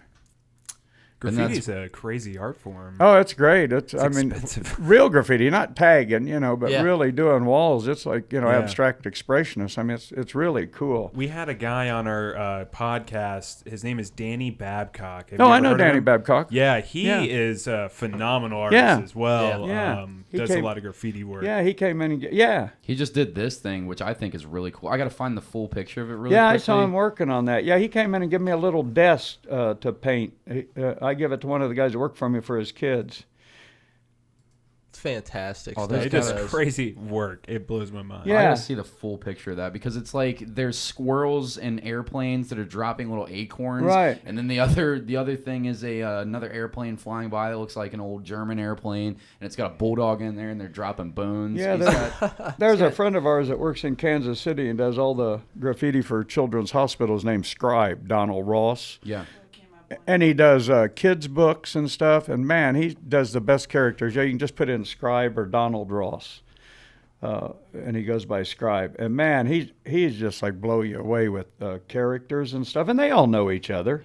Yeah, right there. Scribe. Him and his wife That's cool, him and his wife both have an account where you can buy artwork from them. I think it's 40 threads or something. His wife does soft sculpture, and this guy like paints their airplanes and their Oh wow, that is. he paints their airplanes, their ambulances. They're continuously changing this hospital. It must be the best hospital in the world. The outlining to that And they do duck that all makes it look like it's nuts. popping out. And they do all that stuff with spray cans. When my son first got into it, I said, well, nobody can do that. And, of course, they can. There's probably a picture of him and my kids somewhere. Incredible. It's like a very high. I don't know how to explain it. It's just such a different type of art form. Well, and he's it's just a so great crazy. illustrator. I mean, man, he's done these kids' books, and his wife makes cool stuff. Man, I think Like you I might said, have pointed us towards another Yeah, it's him and my guest. wife, and that was my son's one of his best friends. And this is him writing Scribe with this like he's got Yeah. an octopus tentacle, Yeah, and yeah. a rhino. Yeah, and the real graffiti guys like twisting their names. That's Yeah. what my son wrote. Rompus is the rhino. Yeah, but he does glasses and shirts, and his wife makes art, and he makes those little models for those comic fairs and stuff. I mean, he's like really plus he's a really nice guy. Yeah. Absolutely. But yeah, he it's- can draw it. It blows me away, man, what he can do with a spray can. The graffiti artists are the ones that I'm always looking at. Like, how the fuck do you do this? Oh Because man, I I'd just- watch my son. My son was so fast. They called him Speed Beard. I mean, he'd do a piece in 2 hours. That's They've got nuts. on Instagram. They got R.I.P. Rapes and R.I.P. Speed Beard. Or if you look on. And there's thousands of hits for him. People did tributes for him. if you look, You can talk if you want, Dad. no, Come on. no. Okay. Just look it up on YouTube. Some of the stuff you can see videos of Scribe and Yeah. doing graffiti. Yeah, yeah. What is it? So Scribe and Speedbeard. Speedbeard. Well, Speedbeard, if you just do R.I.P. Speedbeard on Instagram or Rapes, those are tributes to my son. Okay. Let's check it out real quick. Yeah, I don't know. There's probably something on there. I don't know how you do it, but I've got his phone. Here, I'll find it really That's quickly. all stuff for beards. It blows my mind with graffiti. I feel like what's also kind of crazy about the passion of doing it is like the location you find to actually do it. Like there's like places that are really tough to reach spots. Yeah, where like, yeah. wow, how did you do that without getting caught? How did you do that and not well, die? my son did get caught a long time ago doing a freight, and he got in trouble. So A he freight, had- like he- a train? Yeah. So he had a lot of legal walls that he just paints over and over and over. And then like out at Annie's on Kellogg Avenue, Yeah. like I said, they all flew in and did all those big walls for my son a year ago for a tribute to him. And they did a lot of his characters. And yeah, I mean, a lot of them are real serious artists, I mean, It's crazy, yeah. Barry McGee is Twist, one of the most famous New York graffiti artists, and now he sells in galleries and stuff. Be $50,000 That's and stuff. insane. So That blows my mind. yeah, it's weird. I don't know, but they're a bunch of good guys. I don't want anybody like writing on my building or anything, but the big legal walls just blow me away. Scribe does all this stuff every day for this children's hospital to make the kids, feel good. So all the walls, the floors design. I mean, it's like Disneyland. There's my son. There's a bunch of his stuff. Oh wow, he did all this? Yeah. It's incredible. God, that's nuts. Yeah. Whoa, look at the Yeah. detail on the inside is pretty crazy. And the speed with which they do this stuff too. If you watch them work in Well, person, that's why they- he'd do a piece in 2 hours. Everybody say he'd do a piece while they were starting. This would take me 4 years to do. But he's really well known. That's him. That's a freight. That's him in our shop. That's out at the big wall that they did for him out at Annie's. But a lot of people do tributes. Yeah, those are walls they did for him.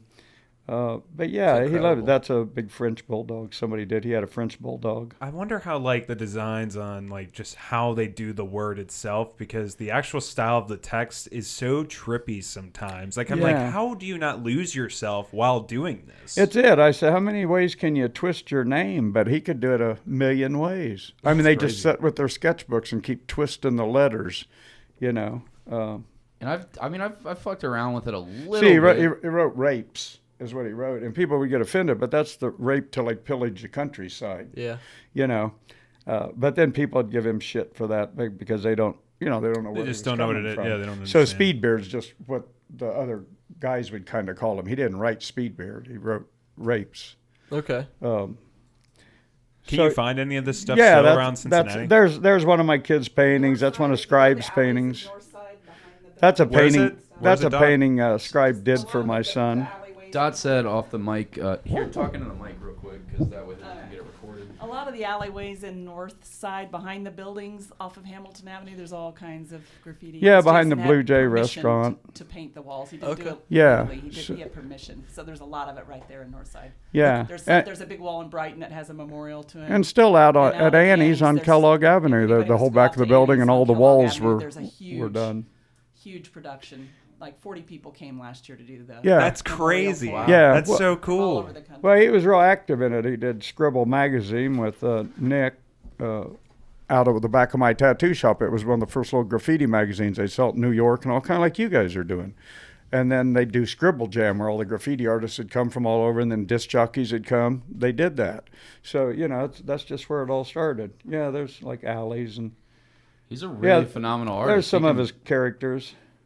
He does really good characters. Yeah. I mean, It makes I me love think of the artwork from like Castle Crashers a little bit, doesn't it, Luke? Yeah. That's a Is that video one- game that we play with a very, Is that one very of his specific daughters? art No, that's style. one of Scribes. See, it says R.I.P. Speedbeard. Dana Dot right here on the Yeah, side. yeah. We went out and painted something. So he loved that stuff, and all his friends are great guys, and they'll keep his memory alive as long as they're alive because he documented everything. I just hauled thousands of photographs he did. Maybe that's the next book, Dana. Maybe. Yeah. Oh, I definitely want to do a book because he was a really pretty good authority on styles and the whole history of graffiti from New York in the early 60s, 70s. I mean, he was a real authority on it. He seemed he's a lot like you, loved and respected in the community. It was. He in. loved graffiti and he loved tattooing, and he was a straight A student. He was. Yeah. I mean, he had a super mind. So he like really once he got into it, he was into it. Yeah. It was all or nothing for him. He had to know everything about it. But yeah, those are all his pieces. These are incredible. Yeah, these Yeah. are fucking awesome. That's a little tattoo he did on Scribe. Oh, there's a piece he did when I was 50 for me and Dot down there. That little funny drawing. Is that supposed to be you guys? Yeah. That's awesome. Yeah. So that was 20 years ago. Really nailed the beard. Yeah, I was sick with this fish toxin, so that's a fish, and Dot's back hurt. Wow, that's really so cool. so he was about 20-some years old when he did that. Yeah, that's awesome. Yeah. And That's a lot really of, cool to have such an artistic family. Well, and Like, he- I feel he- like I'm the only one in my family that does anything creative at all. I'm not creative. Well, he by grew any up with all means. the major tattoo artists too, so they all knew him since he was a little kid. Right. So he had this really cool, history. That's awesome. Yeah. And all them showing him shit too, like how they're drawing and little techniques and stuff, Right. and you're friends with them all, got them around him all the Oh time. yeah. They just sent me some pictures they did for him. Yeah, one of the tattoo shops. What's his name? Scene 4, up on Harrison. He has a big piece to my son on the side of his shop, which is real nice. They all respected him. Whoa. So yeah, That one's crazy looking too. yeah. Graffiti is a whole nother thing, man. It's kind of finally people's catching on to that. It's coming into vogue, which nobody that's a graffiti guy really wants it to be vogue, but Right. Yeah. but at least it's appreciated for an art now instead of just vandalism. Yeah, Right. it's you almost rarely see the type of art style that's in graffiti anywhere else but graffiti. Right. Yeah, usually you just see somebody's name put on the front of a building that looks like shit. But the real graffiti artists are serious artists. Yeah, absolutely. And it takes a It real adds so much character to the city too. I feel like Cincinnati should have graffiti. We're such an artistic city nowadays. Oh yeah, I went to Bristol, England, where Banksy's from, and man, they're just graffitiing in the daytime over there. These big legal walls. That dude is it looks real cool. If they designated like a big flood wall or something, the good stuff really looks nice. Nobody likes tagging on their property. I don't. Banksy is wild. Yeah. There was recently he sold they sold off one of his pieces for a crazy amount of money, and as soon as it was sold, you like hit a button he had on him and it shredded in front of everybody. Yeah, what was that all about? And they said now it's worth more money. Yeah. Yeah, I don't think. Of course it is. I don't think that dude's one person though. No, it's a crew, but there's one guy that was in charge of it, but he has a crew. Yeah. That's wild. But yeah, I mean it's kind of stencil work and all. A lot of the graffiti guys didn't like it, but you got the niche, and he's at Christie's and Sotheby's, and so hey, whatever works for you. Like I said, but yeah, Jason has a lot of good friends in graffiti and tattooing, so. That's why we're doing the book. It's a nice tribute to him. Like I said, we couldn't have had a better son. Well, when it's done, you just let us know. We can always have you back on. We can talk about it. Yeah. So you and Dot both do art. Do you guys work on projects together actively now? Nah, not much. Well, we work on our yard. I understand that fully now. Yeah. What we really want to do is kind of move on with our life, which is hard. We're never going to be back where we were, but we want to travel and just see our friends. So we're hoping to go to Amsterdam, stay about 5 weeks over there, and end up in Germany, go back through England. Because I know tattoo artists all over, and I know historians all over. Yeah. And it's good to, stay active in life. It's just, it's a tough point of our life. But it is what it is. That makes sense. Are you done getting pieces, or are you gonna maybe I'm gonna get a big rapes piece across my knee. Oh, really? I've got my knee left and a couple little tiny spots on my leg. Yeah. And then I've thought about having this guy, it's a really good lettering, do some stuff right around my neck, raise it about an inch or two to my family. Okay. Yeah. But then I'm pretty done. I mean, I'm almost out of room. I've just got a few little spots on this leg. Yeah. I don't look that tattooed, but I am. And I feel got a little strip right down the middle. I'm going to be covered one day. Like, it's an addiction, kind of. It is an addiction, and it hurts. Yeah. I like to think it feels like sunburn and someone scratching it.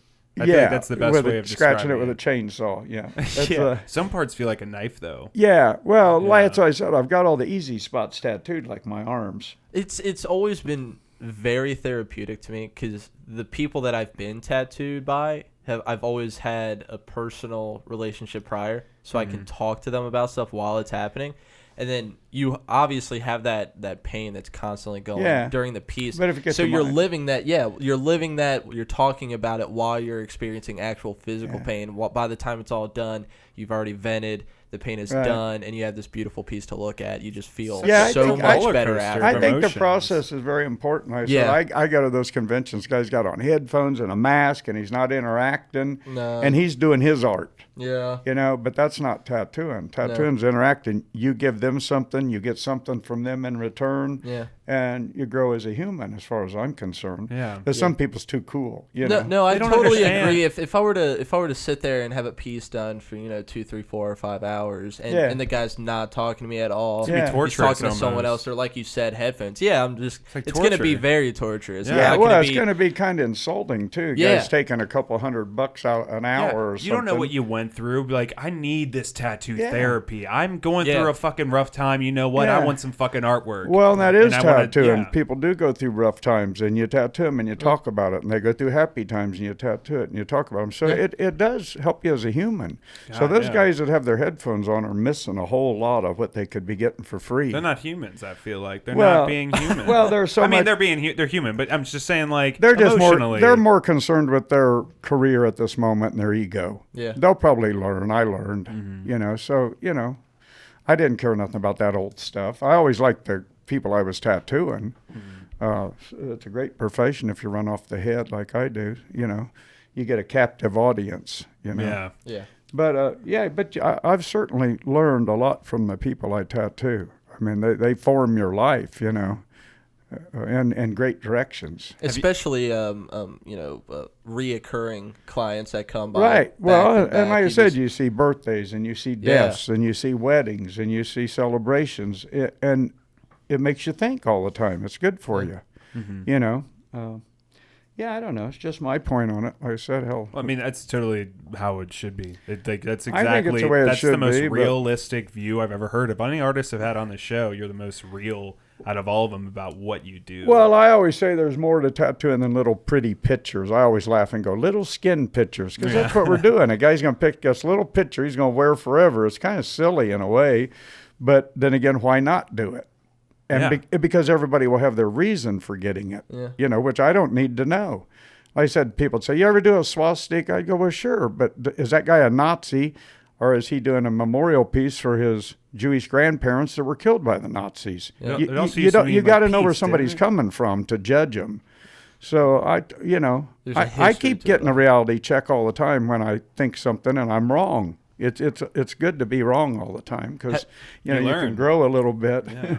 Have you ever, while you were around the shop and you know the other employees and your apprentices are doing pieces, have you ever caught them, you know, not paying attention or talking to the client, or have the headphones on? Like, hey man, what are you doing?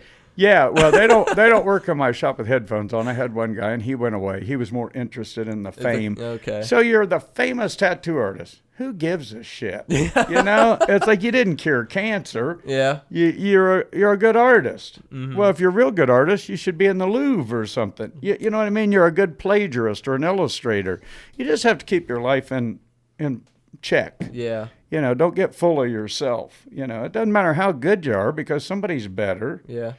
You know, you just have fun and do it. And I mean, it's hard to come to terms. I wish I was better, but you do what you do. Yeah. You know, If you think you're good and perfect, you're not really doing well at all, right? Yeah. Well, if you're all you can do is 100% and try to accept that. It's hard. I mean, every time I do a tattoo, I think I could do it better, but that's why you try to get better. You know, I'll never figure it out. I'm better than I used to be. Yeah. Hopefully I'll be better tomorrow than I was last week. But, you know, I don't have no fake expectations about, you know, being wonderful or nothing. There's guys that can draw circles around me. There are people that aren't as lucky as me. Just enjoy it. You know, you're only here for a short time. Yeah. So, like I said, have some fun, meet some people, try to be a decent human. Do you have any like specific, you don't have to say their names, but like people that you've met that you'll never forget, like a story from someone that you're willing to talk about? Did we already talk about this? No, You're looking at me and smiling. I just thought it was a funny question. Like, hey, over the course of your life, have you ever met anybody Over that 50 you remember? years, Yeah. Pick one story in particular. Well, off the top of your head, right, really quick. Yeah, no, mostly the people I met that were just cool old tattoo artists, you know, that I respected, and that they either had bullshit or great stories or whatever. But I mean, you know, I've tattooed like Steven Tyler. I did some shit around his tattoo. Yeah, around his Malkin tattoo. But, you know, his tattoo would have been an easy tattoo on a walk-in day. What was that experience like? Oh, it was fun to meet him. I did. He hit you up and you were like, yeah, let's do it. Well, I did Joe Perry's guitar tech, a guy named Pat Francis. And so he invited me. Guns N' Roses was opening for him. That's how long ago it was. And I've did ball players and professional wrestlers. But, you know, the average guy works harder for his money. But Steven Tyler was a great guy. You know, it was fun. Everybody wants to hear the celebrity stories, but it was a regular little a regular little tattoo. It was a fun experience, you know. Yeah. But the fun is like, like Lyle Tuttle just passed away, and we went out to his tribute. He was, 87? And he did everything in the world. He tattooed Janis Joplin. He was in Rolling Stones magazine. He was in Post magazine, Time Life magazine. That's pretty crazy. He was the most famous tattoo artist in the world, and he really couldn't tattoo that great. He recently passed, Yeah, didn't he? yeah, we went to his tribute. I think. And Lyle's is he one of the first people that like really got like the whole body suit? Yeah, well, he had that at the same time that the hippie thing come in. So he always said I was at the right place at the right time. He never had no expectations about he was a wonderful artist, but he was the complete cool package. Yeah. Korean War veteran, you know, swam from Alcatraz. I mean, he just did everything.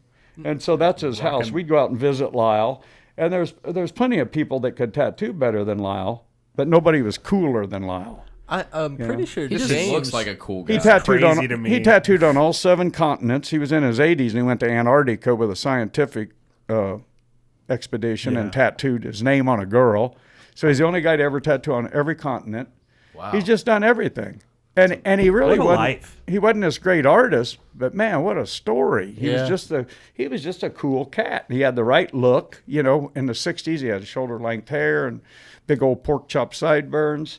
And he's one of the last of the real cool cats, I'm pretty sure, I could be wrong, but I'm pretty sure James Howell has something in the Pike tattoo of his signed in portrait. Oh, I'm sure he in did. the Yeah, I shop. think James Howell was at Chicago show with when Lyle was there. I mean, Lyle was the superstar, and Ed Hardy spoke at his tribute. It used to make Ed Hardy crazy because Ed Hardy was this great artist and Lyle was just a traditional artist, but everybody liked Lyle because he was so cool. Yeah. So he just had a thing on his eulogy about that because Hardy finally realized, well, he's just cool. Yeah. You can't buy cool. No. Right. But with Lyle passing, and my friend Don Nolan just passed, was 80, and there's only a handful of old guys left. There's probably not 12 in the world that I consider, guys I really respect. Right. And Lyle was certainly one of them. Click that picture of him at the table with the coffee cup. I think Dos Equis straight up ripped Lyle Tuttle's style for their the campaign most scheme. interesting man in the world. Yeah. You take an Yeah. actual most interesting man in the world. That looks exactly like I always it said right he should there. have been the most interesting man in the world because really, if you read his stories, man, he did everything. And he was super intelligent. He was a historian. He knew everything about tattoo, and he had the biggest collection in the world. Yeah. That's going to have to be archived or something now. There's somebody in charge of it, and I don't know what's going to happen to it, but he had the world's biggest tattoo collection. Do you think that right now you might have one of the world's biggest? No, I've got a good one, though. Yeah? Yeah, I know the guys with the biggest. Okay. One of my friends is coming in October to go to this historic thing. He's in England, and he has one of the biggest collections in the world. Man, Right. that's nuts. And, Are there pieces that you still want to get your hands on? Like, No, I was buying most of them for my son lately. I mean, there's a guy named Ben Corday that I own a couple of his sheets, and if something come up of his, I might buy it. But who in the hell am I leaving it to? All the vultures will fly when I pass, waiting to get my shit, But Dot knows who my friends are. So if you don't need the money, I'd just soon give it. I didn't buy it to sell it. I bought it because my son liked it and I was into it. Yeah. And I was hoping he'd carry it on for 30 years to share it because we have a great diverse collection. A lot of people collect machines or they collect flash. I have sideshow banners and machines and flash and travel boxes. And so I have the stuff I've got really good quality. But I don't have the biggest. But Do you have like a warehouse besides? No, it really could all fit in this room. It could all fit in this room. Oh, yeah, it doesn't take much to have a big tattoo collection. Yeah. Because it's so expensive nowadays, Well, you said you also do like antiques too. Yeah. Oh, yeah. Yeah. I've collected antiques for 50 years. I mean, like I said, what am I going to do with all this? Hope my grandson likes junk, what are your go-to antiques that are outside of tattoos and stuff like that? Like, do you have a specific thing that you like, or just old shit in general? Well, old shit in general, but I used to collect Netskis, ivory carvings, Japanese. I used to collect woodblock prints. Dot collected hair wreaths. I collected antique wind-up toys. But then you just start collecting anything, weird pieces for your house, sideshow stuff, And then I really got into collecting tattoo stuff late because I was so familiar with it. I didn't really think about it as being collectible. Right. And now it's super collectible. I mean, like I said, a sheet can go for thousands of dollars. And those were just presents from your friends and stuff like that turned Yeah, into a well, that's the way collection. you used to get it. Or you'd buy a sheet for $35. That sheet today's $500 to $1,000 because they aren't making any more old stuff, They're making millions of tattoo sheets, but people just use that as tools of the trade. A lot of it got pitched when they left and stuff. Yeah. They didn't think of it as art, It was just a product they used to apply their trade. So, yeah, I love the old stuff. I mean, I didn't, but I really do now. That's why I'm stoked about this October 12th historical meeting because you'll have some of the top collectors bringing pieces for us to look at, You said that's in Hamburg, Germany? No, this one's in Winston-Salem, October 12th. Okay. And then we're thinking about going the end of October to Amsterdam. A friend of mine puts on a real big convention there, and then ending up in Germany in November for this big show. It sounds like you've really traveled the world a lot. I have traveled the world. Yeah, What are I've some of been- your favorite Let's hear places about to it. visit? Like, do you have? I've been to India, is good, and South America. Europe's easy. England Yeah. and Europe's easy, so I like that at this age because you can eat the food and drink the water. But yeah, I don't know. Where's our favorite places? India was cool. I was over there for 6 weeks. What did you do in India during that time? Just traveled across India looking for a tattoo artist. Ride an elephant? Yeah, we did ride an elephant. Yeah, See any we were in tigers? the north and the south, and took a boat down the Ganges River, and watched people being cremated, and saw street tattooists, and 20 years ago, probably almost, wasn't it? Man, that India was like another planet. You Wow. know? It was as What's the complete opposite side of the planet? Oh man, but I mean, you had the poorest of the poor and the richest of the rich. It's like Mad Max or something. The Yeah. world don't make any sense in India. But then again, very kind people. Yeah. I used to go to Mexico a lot. Before they had some of the drug cartel problems. Mexico, wonderful people. I've been invited there in October, but I can't go everywhere. Yeah. It's not but, two of you. Mexico now has some of the best tattooists coming out, that there are, especially with black and gray work. Uh-huh. And so they're having a big thing in Mexico City in October on a historical thing that I was invited to, but it collides with my Amsterdam trip. Uh-huh. So I'm hoping to just get out of the house. Do you ever try to get tattooed in each country? Well, no, because of the sanitary things. In Yeah. India, it's down in the red light district, tattooing in the gutter, Oh, yeah. using the same ink for everybody. Did you go and talk to those God. guys though? and Oh hang yeah, out? yeah, and I collected their flash. I think I bought all their flash for $6. Holy shit! In Mexico, now right now Mexico's state of the art, but back then it was just shakier. It took a while for the health standards to catch up. But Isn't yeah, that I tried to collect stuff wherever I went. Isn't that almost kind of like what the old scene here was though? But in current day India, that's what their tattoo. That's where they're at in the evolution of their. Yeah, it tattoo was really history. dirty. It was mainly women tattooing. I mean, literally sitting in the gutter with a baby on their lap. Holy What? shit! And they had their rocks holding their flash on the street, and then people come pick a little thing and they look at it and they dip in a little Stick and gooey poke? box of ink and tattoo them and take some goo and put on it, and everybody gets the same goo. And so you didn't really want to touch the box a whole lot. Right. So I bought the flash and took it out of these plastic bags, and then I was in Bombay, India. So I washed my hands like 10,000 times, because it's bad enough being in India, and when you're in the red light district in India, Yeah. in the gutter, that's pretty dirty. The sketchiest part of one of the sketchiest countries you could go. Well, to. there's people with leprosy on the corner, so you really don't want to be handling I've a heard bunch some of shit stories. you don't want to touch. Right. But wonderful people, Right. That's a good thing at traveling. I've never had any trouble, knock on wood. I've walked all across Mexico collecting artwork, and South America, and I don't know. We always treated people decent, and we were just lucky, because Yeah. somebody will sure knock you on the head somewhere, Uh-huh. probably in the Absolutely. United States. Yeah. I've had more trouble here. You go down Yeah, to where your shop's for at, sure. north side, you could have some troubles down there. You can I have mean, trouble anywhere. And when I moved in Northside, it was real iffy. Now it's like really blown up. Gentrified. It's all hipstery now and Oh gentrified. man, it was all used furniture stores and all when I moved there. I bought a big old house, and everybody thought I was nuts. And now the little bitty houses are selling Worth really high. everything. Yeah. Yeah, we Yeah. bought a big old Victorian years ago. So yeah, like I said, I've been blessed, man. It's What's the most breathtaking place you've been to, traveling wise? well, I'm a big traveler. I love okay, hearing well, stories. Kathmandu, looking out on the seas from the Greek Isles. Yeah. That Well- sounds amazing. Yeah, that's just pretty, man. The water's so Where is it? pretty. In Greece. Santorini in Greece. Santorini in Greece. Yeah, you can look out on the. Is that with the blue tops and the white houses? Yeah, Oh, yeah, we were yeah. staying right in Hillside. Oh, wow. Donkeys walk over your house. That's crazy. I But would want to go to Italy just to Italy- check out this city. Italy's killer. Those Wow. buildings have been there for so Italy's long. cool. The architecture's We went to unreal. Italy 2 years ago, and the Italian tattoo artists are just blowing up traditional work, Yeah. man. It is killer. It's like if it's perfect, we go, "Oh, you're from Italy?"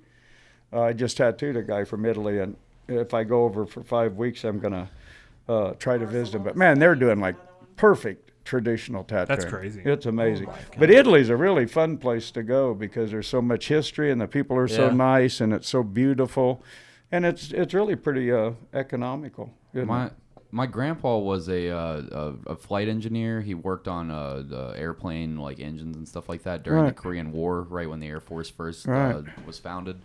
And he actually flew. He didn't go to Korea. He was flying all around Europe and helping them start building stations and getting supplies around and rebuilding all the shit that a lot of the Nazis destroyed and stuff like that. And he said that he had went to the Greek Parthenon before it had been rebuilt, and it was a pile of rubble and stuff like that. Yeah. He told me some real interesting stories about that place because he still has this image in his head of like, he was like, I'd never go back there. It's the most destroyed country you've ever been to in your entire life. Just talking about these stories about like this place in shambles and ruins, and then you pull up a picture like this. Yeah, it's like, holy shit, things that's have real changed. pretty, but that's kind of almost like a rich people island. You know, it's food and gold stores and all, but it's beautiful scenery.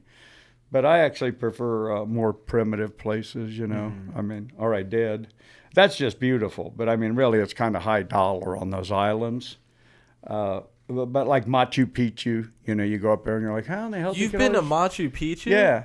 Oh, that is and you're like, how'd these rad. rocks get up here? Yeah. You know, That whole place is a mystery. oh, it's amazing. I mean, that stuff's all fit together with like this much tolerance, and you can't even breathe walking up there, let alone think about carrying. Don't you have to like take a break halfway up there because because you terrible. could get oxygen It's terrible. sickness or Yeah, something? old women pass you that live there, you know, and you're like barely catching your breath, and that's like the foothills. But yeah, it's pretty amazing. You think, well, nobody carried these damn rocks up here. It's impossible. Yeah. Some alien did brought it. that shit up there or something. You guys, speaking of, In Peru, we went there too. Where? Nazca Lines. Yeah, the Nazca lines, you know, all the alien lines in the desert floor. Oh, what? I've never heard of that. In yeah. Peru. Oh, really? These things are What is this? wild. Yeah, you have to take an airplane to see them. There's like a hummingbird and a spider Yep. and an alien, like a spaceman. Huge they old call- bird. But you can't see them on the ground, so you got to take a little airplane up. So you're like, Yeah. well, how in the hell did they make those? Dana, do you believe in aliens? Be honest. Oh, sure. Yeah. UFOs? Yeah, sure. Why not? Have you seen one? No, I wish I would. I I wish I would. But so some guy just decides to go out and make that in the desert. What the hell for? And how? Yeah. You know? Yeah, I think, well, obviously. Doesn't Ohio have something? Oh, no, that's a Serpent Mound. Serpent Mound, Yeah, but I that- feel like that would be pretty crazy to see. yeah, How that's the hell do cool. they do that? Because that lines up perfectly with where the sun sets or something like that, doesn't it? It's Yeah, got some that's an crazy Indian burial mathematical mound. thing. I've been there. You're just walking out. It looks like you're on a hill, but if you get it up high, you know, it's a serpent. But those things, you have to get in a Piper Club airplane to see them. You know, and they're etched real shallow into the desert, so it looks like a, you know, alien landing field. So, yeah, a lot of people believe in aliens. I don't know. It says they were Do they know created that? somewhere between 500 BC and 500 AD. Yeah. So this shit has been here forever. Yeah, This has and it's That's a shallow. 1,000-year It's like gap. some guy took a stick and drug it in the dirt. And No it's one just- made it? No one knows who made it? I mean, No, They I have don't- no fucking That's idea. a There's- 1,000-year gap. They're just guessing. They're They like, have- it could have been between 500 now and 500 then. There's no God, that's records from that crazy. time. There, I mean, there might be like one or two documents that survive, but History's there's so weird. next to Lord. nothing from that time period. But who in the hell would have made that? Like, yeah, we don't have to Like, worry why? about eating or making a house. Let's go scratch some pictures in the Yeah, desert. there No, must that have didn't been- let's go happen. make the Eastern Have you heard of- Island. There must have been some sort of cryptic and important reason as to why they did that. like a landing pad. Yeah. Are you guys familiar with Göbekli Tepe at all? Yes. So What's up with that? Göbekli Tepe is a crazy thing. So they had this timeline for human history that they're always changing, like when we shifted from hunter gatherer to like actually being able to form like civilizations and cultivate like food and build stuff like that and start having these stone monuments. And they had it, I don't know the time frame, and I'm not going to guess at the time frame, but whatever it is, here's the X for this is when we finally started making buildings and shit like that. And then they started digging in this desert and found this buried giant, huge temple that was completely constructed out of stone. And when they start dating it back, they're finding out that this thing was, I think, 20,000 years before that moment that they said that this is like the earliest that humans could possibly have done this. And then it doesn't look like a mudslide has covered this thing either. Right. And they've only excavated the tip of it, right? But they said that somehow they know that it's been packed down by hand, that this thing was actually built and then buried. Yeah, I'll show you some pictures. What an of it. a ridiculous amount of work, and why? We've barely scratched the surface of what the world was about. I went You to, know, did you go to the fucking museum lately? Have you gone to the museum center and they have the Egyptian thing? I went there and I had no idea that the Egyptian like time frame was over thousands of years. I thought it was just like a couple hundred. So history blows my mind. We went to Pompeii, and I thought it'd be like 3 houses. It's like a great big giant neighborhood. Yeah. Did you see, like, was that fucking stuff is weird to tragic. walk It's through? real weird to walk through a totally destroyed neighborhood. You Yeah. see, And there's still mosaics and Yeah. That's a lost civilization Yeah. overnight. but I Wild. thought it was like, like 12 houses. Yeah. It's like north side. I mean, you're walking through this big area. Yeah. and they still have like the bodies there with like a glass over them. Yeah. Right? That's crazy. They have like houses of prostitution with pictures on the wall in them, and bread making places and all, and it just froze in time. And you're like, we don't know anything. It was a pyroclastic flow that got him, wasn't it, or was it the actual explosion? Well, the ash and stuff. The I ash, think. yeah. So just to go back just a second, I did read online, and it may have been false, but I'm pretty sure I had read that they're thinking about wiping off Machu Picchu Yeah. for What? an airport. Yeah. I Wow. heard about that Serious? too. Yeah, Swear. I heard about that too. That's never going to happen. It's is it? tragic. I hope. Well, they've it's got fake. tattoos on the Iceman. You know what I mean? Every time they think Yeah. they found the earliest tattoo guy, they find one earlier. Mm-hmm. Preserved. Dinosaurs get tattoos. Yeah. I mean, why not? Custom mounts. Yeah. we aren't near as clever as we think we are. This dinosaur has a nautical star. Yeah. So I'm just. Yeah. I mean, who knows, man? I just I give up trying to figure it out. You can't figure it out. I feel it's pretty crazy to think about how. And if you historians figured it figure out, shit somebody will prove it wrong anyway. So Yeah. it's a pretty confusing world. A guy told me once, you can't figure it all out. Man, that was the most profound thing I ever heard, because you can't figure it all out. Yeah. No. Yeah. There's also the stone ape theory. Oh, so this stone- is what they're saying. They're not going to destroy Machu Picchu. No. They're going to put an airport right next to it, so a bunch of Okay. tourists can come there and fuck it all up. Basically, is Yeah. what Yeah. they're scared. Just of. all So the it's air littered and the dust. with garbage. And Yeah, it's People cool. are You trying got to to take their take own a little rock home and yeah. stuff You have like to that. take a train to the end, and that's Agua Caliente, isn't it? A village, hot water, runs by a river. And then you take a bus up to the foot of Machu Picchu, and then you walk up these stairs, and then you get there. But you're like, what the hell is this doing up here? Like, That means people had to climb up there with like a bag of rocks in their back. oh, and like, those rocks carry are 'em big, up. dude. Those Yeah. aren't little rocks. They didn't put those in the bag. There's rocks up there that are giant, like this. So how'd you get this up there? No, they're as big as this table. Oh my god. Good Yeah, it's not Lord. all little rocks. That's like It's- Egypt shit. Like, yeah, how the exactly. fuck did they do this? And there's no mortar. They're all like interlocked together. Oh wow. They're just, the tolerance is very tiny.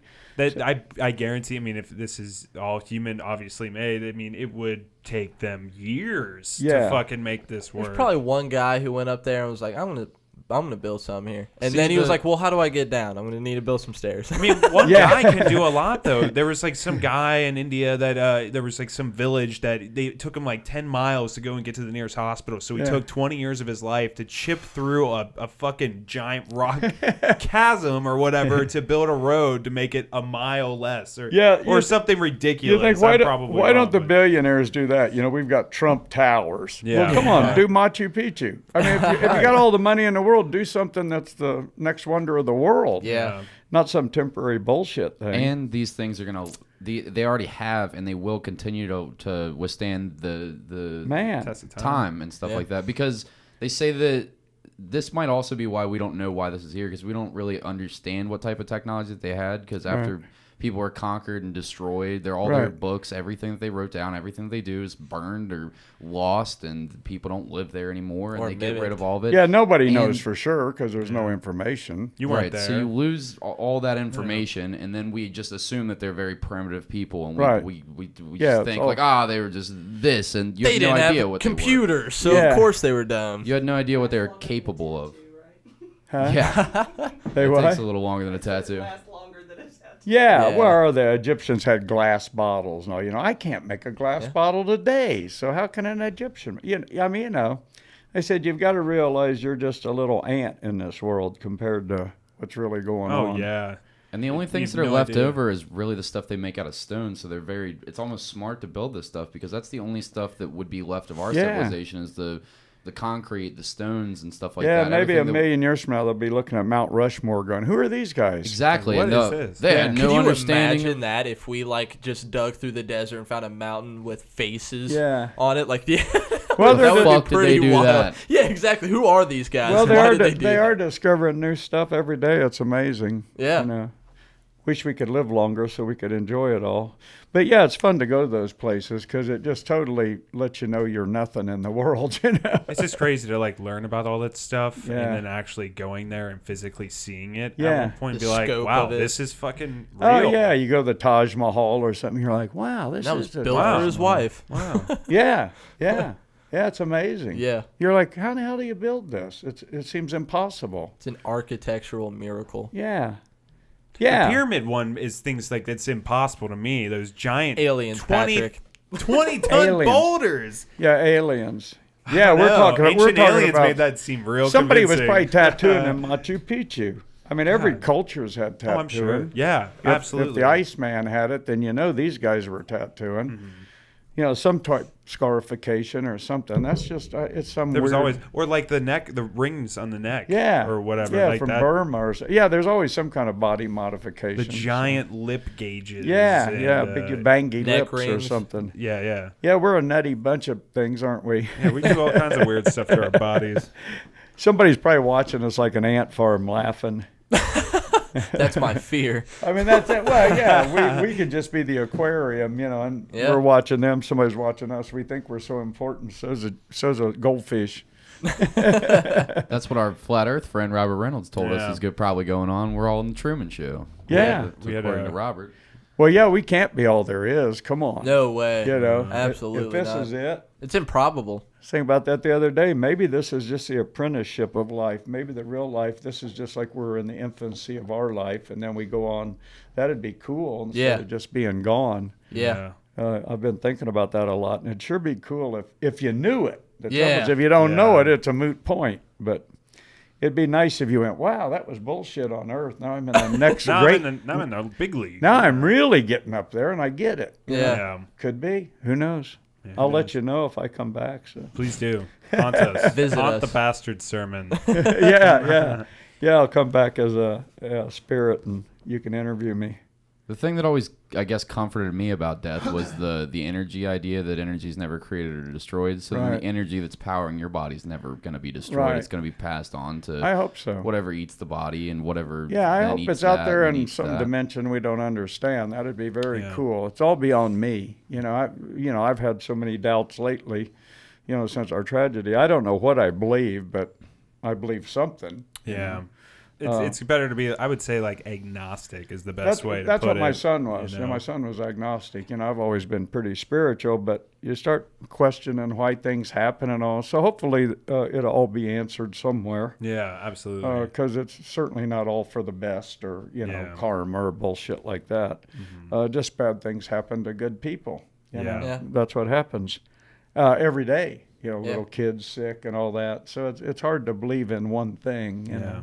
Plus, how in the hell are we the only ones right, you know? What Can't was it, be. Hindus? There's so many different religions by people that way outnumber Yeah. us and all that stuff. All I think is like I'm gonna be the best person I can be, and whatever happens, and hopefully it's not horrible. When I was in India and I talked to these Buddhists, and they said, yeah, it's like the golden rule. You just treat others like you want to be treated. It's all the same thing. Yeah. And I think that's it, because you got That's what it should be. Christians here that don't believe the other Christians. You know, it's just too complicated. It doesn't have to be that complicated, you know. Yeah. It's so weird when like there's like people out there, and like not to bring into a religious aspect, but like that are so picky and choosy on what they think is right and wrong, Yeah. and it's just so selfish. You Yeah. know, it's like such a nasty. Yeah. What if you die and you were totally wrong? Yeah. Somebody's wrong. Yeah. Yeah. I mean, somebody's wrong. Well, Yeah, if definitely. you aren't a Christian, you go to hell. Well, if you don't have hell, you aren't going to go there if you believe in something else. Yeah. So, you know, somebody's in for a big awakening. Yeah, for sure. Somebody's going to go, uh-oh, I was in the wrong group there. Whoops. But, yeah, you know, who knows? Probably won't be worrying about tattooing there. Or maybe that'll be what God. Maybe that's all there is. Yeah, maybe 3D that's all there tattoos. is. God, I hope not. Well, there's definitely like the 3D type tattoos where if Yeah. you look at it with the glasses, Yeah. it's 3D. That's kind of weird. And the glow in the dark ones now. And nobody's stoned here, and this is what we're talking about. And I don't even do drugs. I don't even drink. I don't even drink anymore. But it sounds like it, isn't it? It's a good Hey, conversation. what if we all live in this water pitcher and we're just little Aliens, right? Aliens, right? Yeah, well, it's a good bullshit session. It was good. Yeah. So, like, do you have any so we can find you? Where's the tattoo shop? Where can we Oh, locate it okay. again? Yeah, the plug. Yeah. Plug. Let's Yeah, plug it. I have the Northside shop, Designs by Dana. It's in on Hamilton Avenue, 4167 in Northside. And I have Designs by Dana in Mainstrasse, is right in the heart of Mainstrasse, right on Main Street. Covington, what's the Kentucky. address? 631. Covington, 631 Main. 631 Main Street. I don't know. You can Google us. The website's danatattoo.com. Hadn't been updated in about 100 years.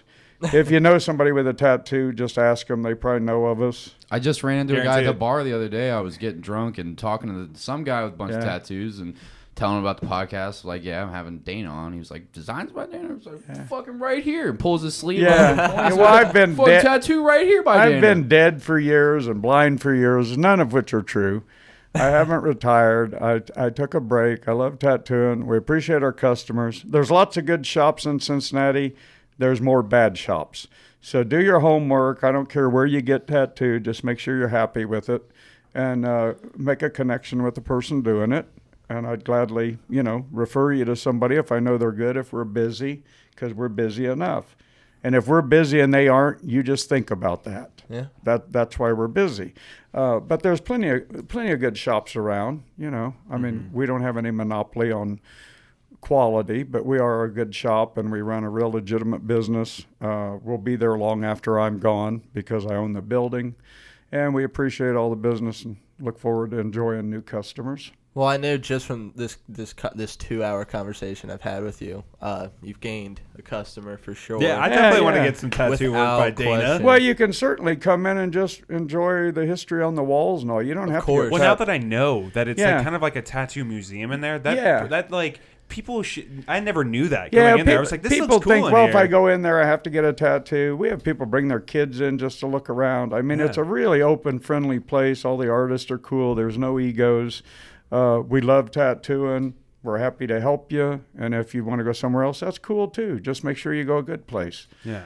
We stay busy. So, it's not like I'm worried about competition. There's a lot of good guys out there. Yeah.